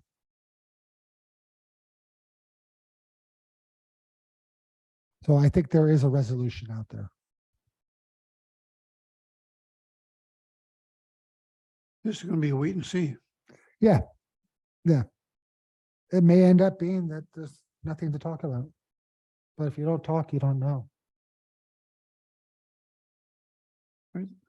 Thank you. Let's move on to the updated health insurance. I think M3 already did that Oh, first. excuse me, economic development. Oh, yeah. All right, well, this is your guys' baby. I can give you one idea I've been talking to a couple people about. You know, we're gonna have close to $750,000, if all goes well expense-wise, left to ARPA funding that we have to commit by the end of next year. As far as economic development goes, what can we do? So I've been having brief talks with the city and with a couple supervisors. And one of the ideas that I have is that we can purchase some land somewhere where the city can run utilities. So sewer, water, and work with the two entities together, work with the developer to build housing. In the end, housing is our biggest problem. Our employers can't get enough employees because there's no housing. Part of our homeless population has to do with housing. Housing is the biggest issue. And taking away any impediment that a developer might have is key. There's also going to be a bunch of money available from the state and 0% revolving loans for housing. The money's already been set aside in the budget, and the legislation will be worked on, the policy part, this September. It's actually sponsored by Romaine Quinn and Chance Green. So we actually would have a good chance of getting an award up here too. So it's one way we can, because we're limited in what we can do, purchasing land and giving it to a developer is something we can do. One question that I was actually really thinking about since I got to do my Meals on Wheels. So as I drive around, there's many people living in these houses that they can't keep up, but they have to be there because it's too costly for them to move. They have everything, they're housebound. So economic development really should be catered towards your population, right? And Ashland County, after I looked at our the trends are growing with our elderly. I'm not making fun of any of you. I'm just saying this is the way that the trends are headed. Not you. Yeah. Here he comes. Anyways, so part of our development and what I'm thinking as I drove around is that if we had like kind of what Washburn has, where you've got 3 different things, where you've got a fully functioning 1-floor living facility for people that want to have a 1-unit, 2-unit, whatever. Then you have an assisted, and then you have a full-time nursing home, right? If you build something like this, you instantly put some of these houses into that market where these people are going to sell their house, take that equity, move themselves, downsize. Now you have 1 to 4 family homes that are now available to people that want to move here or that want to buy a bigger house. And so like when we prioritize where our economic development, my feeling is that we need to prioritize something that is providing the majority of our population with better services than what's available in Ashland County. And so that's where I think if we can focus as an economic development, or at least prioritize, I'd even say buying land for something like this, right? Because it's a sizable type facility that you're going to have. It's jobs, it's creating, all these things. So that's where I think if we prioritize, that's where I'd like to kind of go. I can tell you, we don't want to own it or run it. I'm not saying that. That's a nightmare. Well, the problem with that is that it's an insanely hard business to make money at. A lot of the people you're talking about serving are, they're going to burn through all of their cash doing assisted living. And then when they get to nursing home care, all that's going to be available is Medicaid. And nobody can make money on Medicaid. And that's the big problem we have right now in the state and country. Now, I know the legislature is looking at trying to fix that problem, but the reality is if it's going to be Medicaid based, it's not going to work. And private care is more than, put it aside, it's more than, if one of your parents had to go into nursing home care, they'd burn through everything they have. And then So. And I- they end up being on Medicaid. And I'm not saying it's easy. I saw my grandmother who was paying a significant amount of income monthly for a one-bedroom assisted living towards the end of her life where she ended up passing away. So there are ways to subsidize some of the stuff that you're saying by charging for certain services to people that can afford it. I'm just saying, like, we as a community, that is our biggest opportunity. Based on what I'm seeing, it may be hard, but finding someone, like you said, give them the land, get the city to develop it, turn it over to them, make sure that they're a good developer that has done these projects, Mhm. that has the capital, that has the expertise. Again, that's the need. It's not easy. Don't get me wrong. Yeah, But we are the second poorest county in Wisconsin. Yep. There is a massive amount of federal money to try to crack these issues. And so there's money available. We have some money available. I think that's should be a focus. I could be wrong, but just seeing what I see and where I'm at, it's pretty obvious. well, I think that's an idea we can bring up to the city. Because obviously the city would be a partner in this. Chairman Berlin? Chairman Berlin, Yeah, can you hear me? go ahead. Yeah, hey, I sent a message, but I would just want to stop everyone for a second. We still don't have a firm bid on the courthouse roof, which we estimated at $1 million. That's our guess. I want to see that courthouse bid out there and what the real cost is, because if you're going to spend money that you don't even know how much that roof's going to cost, what if that cost of that roof is 1.25 million? Then you've blown all that money. I think that's our number one goal. This roof project's been sitting out there for 2 years. We need to get a contractor somehow to tell us what the real cost and have an actual bid, because don't spend money you don't have.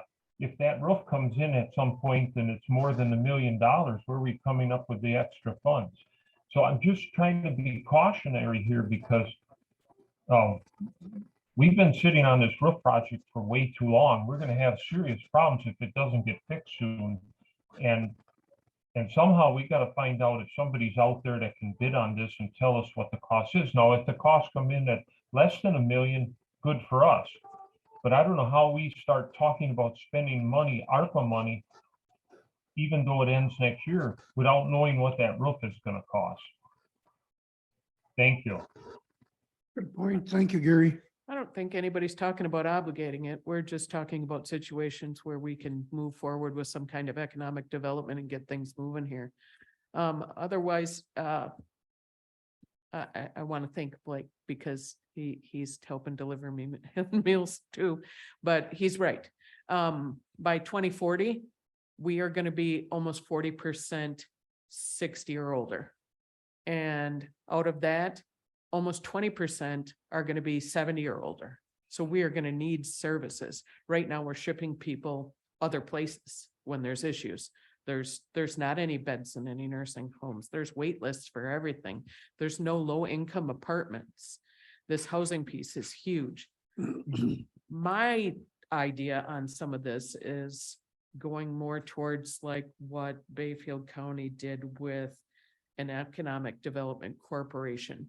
Because while we have access to some funds, having somebody doing this full time is really important. And having an entity where that's they live, they breathe, they do this stuff on a daily basis to make sure that we are moving everything forward. Because right now we're just talking to Ashland, city of Ashland again, and those outlying places are where the poorest and the oldest folks that I've got for meals are. And there may not be a lot of them, but you put a development like that there, then again, cycling that housing. Where there would be a bigger piece of change in Ashland proper because of doing something like this, just having that can cycle the whole county and give people good places to live and, more dependable food, targeting, like Blake said, towards the least of us, I think is most important. But I think I think setting goals and trying to pull pieces in is what we need to do. I don't think we have the wherewithal to do these projects, at least the size of things that needs to be done for the county. So I think we need to think bigger on that piece and then see what we can do as a county to add into that. And that takes, they've got a really big group of people, that 15 people on a board of directors and public sector members, and having all those voices in that room, keeping an eye on this. Red Band. The city of Ashland in this comprehensive plan speaks to infill as far as housing goes. The reasons that the water and sewer rates are so high is because Ashland has relatively old infrastructure. We're very spread out and most of it's one story. So adding new infrastructure, roads, water, sewer, given Ashland's current layout, isn't what's in the comprehensive plan for good reason. The Daily Press had a story on what they're proposing to do with the waterfront in the vicinity of the Ordock. And part of what's proposed down there is infill around, vacant lots. I have no idea how they intend to promote that infill. I really don't. But if there's a plan to promote infill, it might include, local government, whether city or county, buying lots and developing housing there that's suitable for what they want to see down there. Now, if the property taxes on those buildings more than pay back the investment the county would make, that's one thing. And I mentioned property taxes in particular. Yes, more people spending more money gets a sales tax and all that sort of good stuff. But unless you can look at numbers and say, yes, the property taxes will more than pay the cost of the investment in that, I would be reluctant to invest. Because otherwise, all these other things become kind of intangible. Well, how much sales tax, how many jobs, whatever. But that infill, I think, Dan, you could talk to the mayor and see if they have a plan for that infill to increase our property tax base in a place where we already have roads, water, and sewer, or they're going to put in new stuff anyway. And our vice chair mentioned the roof on this building. Yeah, that's something we still need to get to. But I also think unless we can find something where we can say we're getting a return on that investment, such as additional property taxes, I think we have to be very careful about getting involved with something.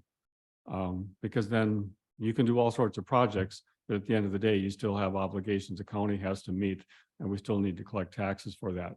But if it creates a property tax and more than pays the investment, that's one thing. And I do appreciate, the comment about looking for elderly housing. And, I appreciate that because the city has some daycare now for the younger folks. So it's looking out for us older folks now. But on the housing, I think Duluth has built some housing, some complexes that overlook the lake. And I think, and I don't know this for a fact, but I've heard some stories of people moving there because they couldn't find anything here they want to live in, which trust me, I get, because, I'm at that age where, you start looking at, what's next. And I know people that have left this area because of housing and the low quality assisted living and nursing homes. And I agree with what Dan said. That's a tough business. And you don't in this market have enough people that can pay the full cost long enough to make it an attractive place for those folks to invest. They want to be in areas where there's more money because more of the residents can pay the full cost longer. Then you get nicer facilities. And as a business owner, it works better.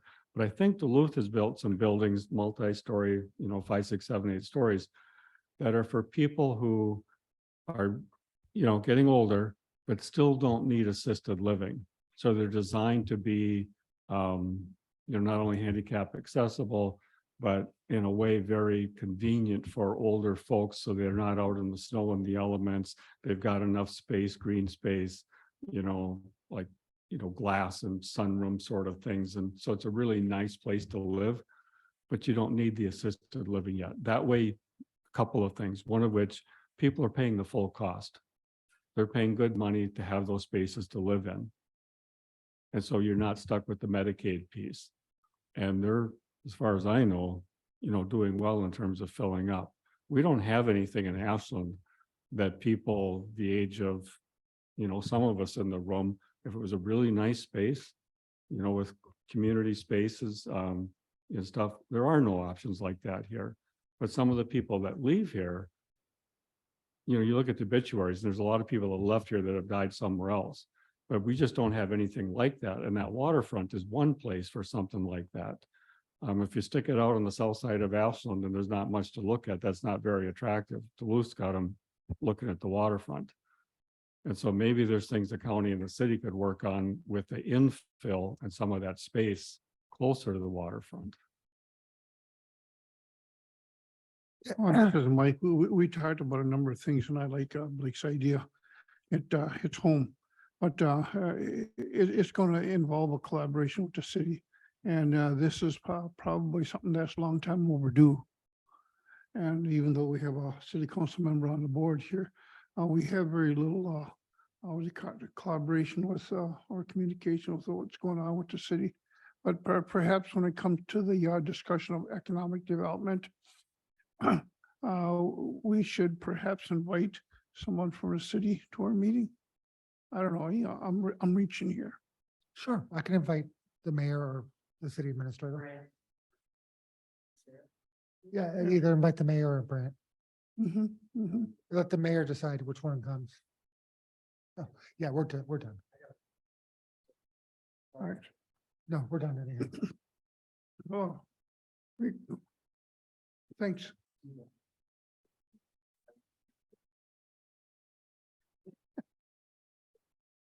Don't joke about that. That's not a joking matter. Okay, do we move on to health insurance? So health insurance, I think M3 already covered all that.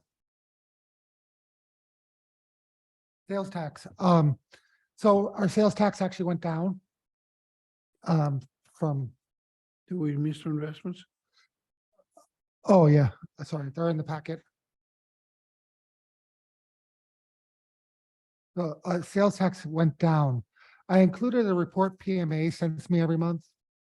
The trend we're seeing is most counties in the state are seeing the same thing.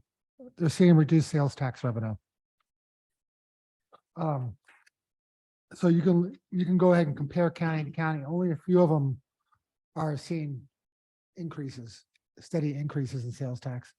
So I don't know what that means, but it's probably inflation related as people. Yes, people are spending more on groceries and less on taxable items. Or they're just going to other states and spending it. So I would keep an eye on that, because that is also a harbinger of what the economy is going to look like and how much shared revenue we get going forward. So we're still on track to make our budget. We only need to do 132,000 a month, and we're heading into our higher tax months. So we should be fine, but to be safe, during the budget, I'm going to make that sales tax number a little bit lower so we can be conservative on that. And of course, this committee can lower or raise it after they like. But going forward, I will also give you the PMA report so you can keep an eye on what every county is doing and see what the trend is. I know it's a lot of pages, but it's good data, and you know, if it's happening to 65 other counties, then you know it's not something weird that's happening here. The question I mentioned to Dick here prior to the meeting was that this being a lot of information. Excuse me. Perhaps we want to concentrate everything north of Wausau, like M29, because that is the area that we live in, and those are the counties that, well, but if we want to go to all 72 counties, you know, that would be fine too. Well, Everyone who has, you know, that kind of time to sort through and. well, I do think there's value in looking at some of the other counties, like one that stuck out at me was Dane County. Madison. Yeah, they're down 6 million from August of last year. I mean, they saw a pretty substantial drop. You know? So so it's not just us, it's everyone, even the more populous counties where people spend money. So anyhow. But obviously the report, I can't guarantee when you get this report because it gets sent to me at the same time every month. So this week I happened to get it on Tuesday. And so that's why you have paper copies. Yes, it is in the packet, but you know, you may not get it till after the meetings too. So. Well, yeah, if you could, I mean, the other counties are interesting, but I think we can look at those online, but you know, the only thing, if you print anything, just the Ashland County. Yeah. Just because we got. Yeah. But you mentioned it's going down, but the year to date is still up. So Right. the past month, you know, has dropped, but the year to date, so looking at a longer trend is still on the increase here. Yeah, it's just worrisome because, you know, we're in our busiest time period with tourism. So you'd expect the number to go up. Yeah, but part of it, I mean, one is some people are concerned about a recession, so they're holding back a bit. But I Right. would suspect Dane County, that's in part with interest rates higher on housing, buying housing, more people are putting more of their disposable income towards the mortgage. And they Yeah. have less for other things at this point, like eating out and. Right. So it's just, like I said, it's just data to keep an eye on.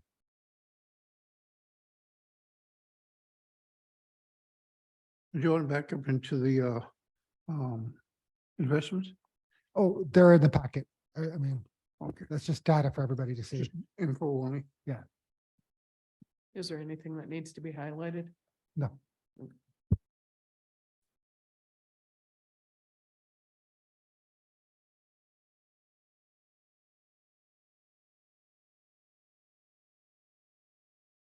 Then you got your verbal updates. Yep. So, got one of them. So we had our second board of directors meeting for joint dispatch. So we as a board authorized to start to purchase equipment and stuff, about $350,000 worth.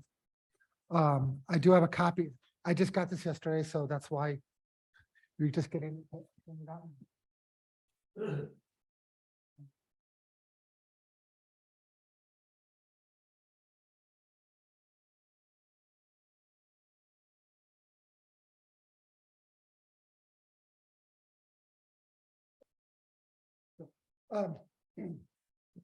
So this is the approved budget for the consolidated PSAP through 23.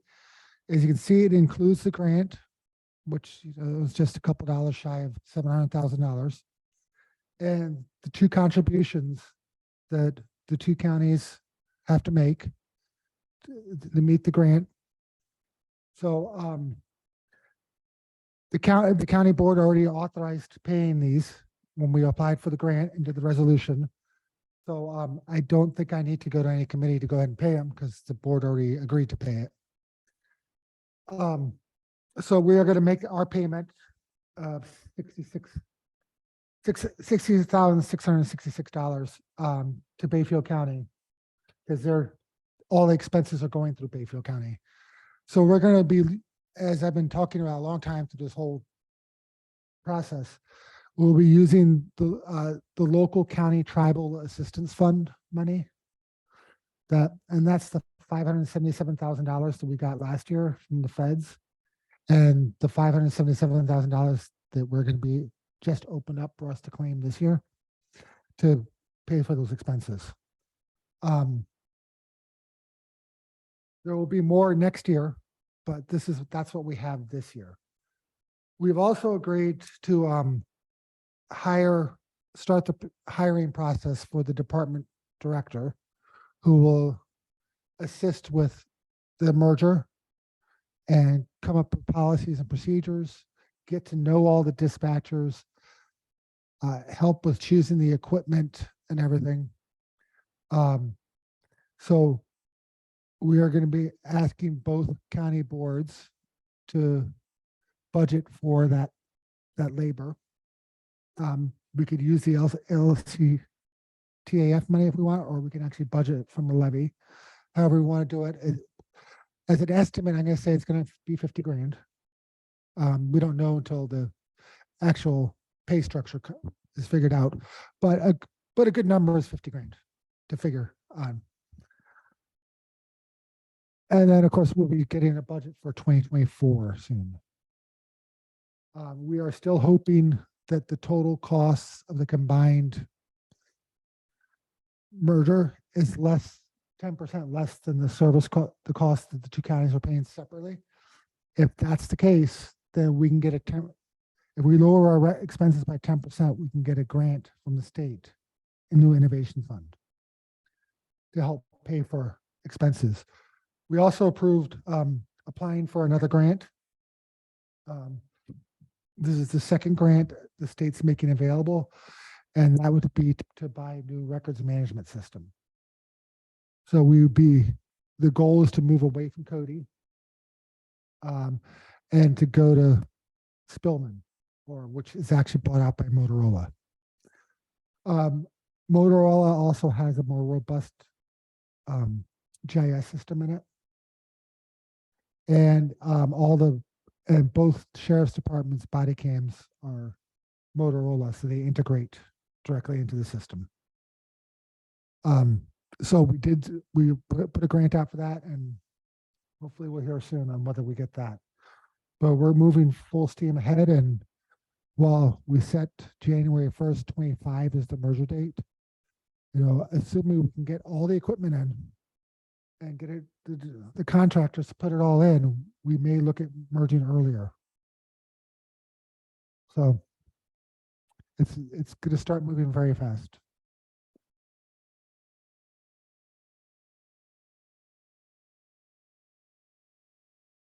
Any questions? Yes. Who's doing the grants? You? Megan Quarterer in Bayfield County.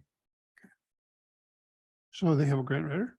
Well, she's our emergency management director, but project manager for this project is eating up all of her time. And so, yeah, she's doing the grant for this one. Well, yeah. So, yeah, so Bayfield County may actually they're checking into whether their contribution can be in kind because of all the labor she's putting in. But yeah, it's a little overwhelming for her now, just handling these two PSAP grants. So That could turn out to be a full-time job. well, that's another reason why we want to hire the department head, so she has help with those grants and administering them. Because that is going to be the new, Well, and at the same time, she's helping train our new emergency manager to do all these kinds of things. So we're getting pretty good out of it. yeah, yeah. So if they can use in-kind donation as their match, that's great. Well, we'll just cut them a check so they are covered completely. Now, if there's any expenses above what's in this budget, the county board will have to approve it. Both county boards. And so, if it's something that's an emergency, we would skip committee and go straight to the board with it. So the question I have is timing being an element here. Are we going to have numbers prepared or ready for the 24 budget?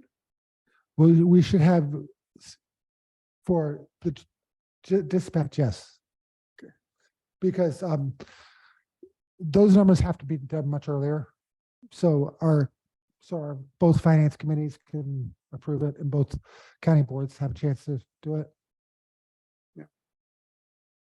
Almost like we need to preload this thing. Right. So this year we're going to be a little bit late just because everything started late. But in future years, that budget's going to be done by July. Yeah. Well, So- okay. Next meeting date? So we're going to, I know I've talked to people individually about this. And the one comment I got, as long as we stay consistent, moving meetings to Wednesday is okay with everybody. Super, yeah, it's just Wednesdays work better for Supervisor Ellison with work. So let's do we want to just commit to the third Wednesday of every month? Except for obviously Thanksgiving week. You don't want to come here before your turkey? Well, yeah, except for Thanksgiving week. I mean, I would say well, actually, you know what? We can do it in this November. Because Thanksgiving is the following week. So August 16th? Yeah, although the rut is happening strong now. You guys bow hunt. So yeah, we'd say August 16th.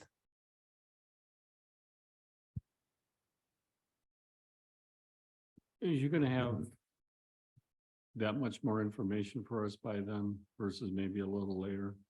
Well, since I'm going to Mexico next week, probably not. I am going to say we're probably going to have multiple meetings in September with the budget. Is there a reason to have a meeting before September? As of right now, there is not. Most updates I can just email you guys. So we can just make this one tentative and then if it gets canceled. Yeah, but I would certainly plan on the September 20th for sure. That's good, because on that Wednesday, I only have till 11 o'clock. We've got the 55 plus wellness days. Yeah, and I'll be honest, I don't have much for the county board either. That's why we haven't scheduled a meeting yet. None of the committees are bringing up resolutions and So okay, so I'm thinking about a budget timeline that we talked about earlier this year. You're not anticipating something for us in August. if we have something in August, it would be at the end of August. So August, what, 16th was the date? Yeah, But if we really aren't anticipating anything, but not before August 16th. I mean, we could say August 30th and there should be something. but is there anything that couldn't wait till September? No. No, like I said, if we have preliminary budget numbers, we'll email those to you and they'll be part of a packet in September. But I can certainly email them to you earlier so you have a chance to look at them. Could we go with August 30th so that we have more that we can deal with then versus, I'm okay with that. The committee I is. mean, it's still Wednesday for Blake. Yeah. And then you're gonna put these on the county calendar? Yeah, we'll put August 30th on the calendar. Okay, and then from yesterday, the Land and Water Conservation, Mary Jo mentioned September 28th. I think she's committed to that or asked us to keep it. If you could check with that. Okay. Lori, can you please add August 30th to the county calendar? For Finance Committee? And then could you please check with Mary Jo about the next LCC meeting? And add that to the calendar too, please? Sure. And do you want us to pencil in September 20th also? Yes. Okay. And then add September 20th in for Finance Committee too. And October 18th. October 18th. Okay. Yeah, I checked that calendar, so keeping it up to date's appreciated. Yeah, I know. Everybody checks it. Why just that? It's why it's easy to ask. Although it would be nicer to have it just on kind of the front page of stuff instead of having to go into the meetings.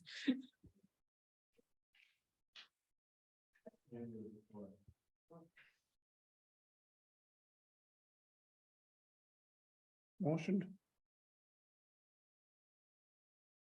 Second.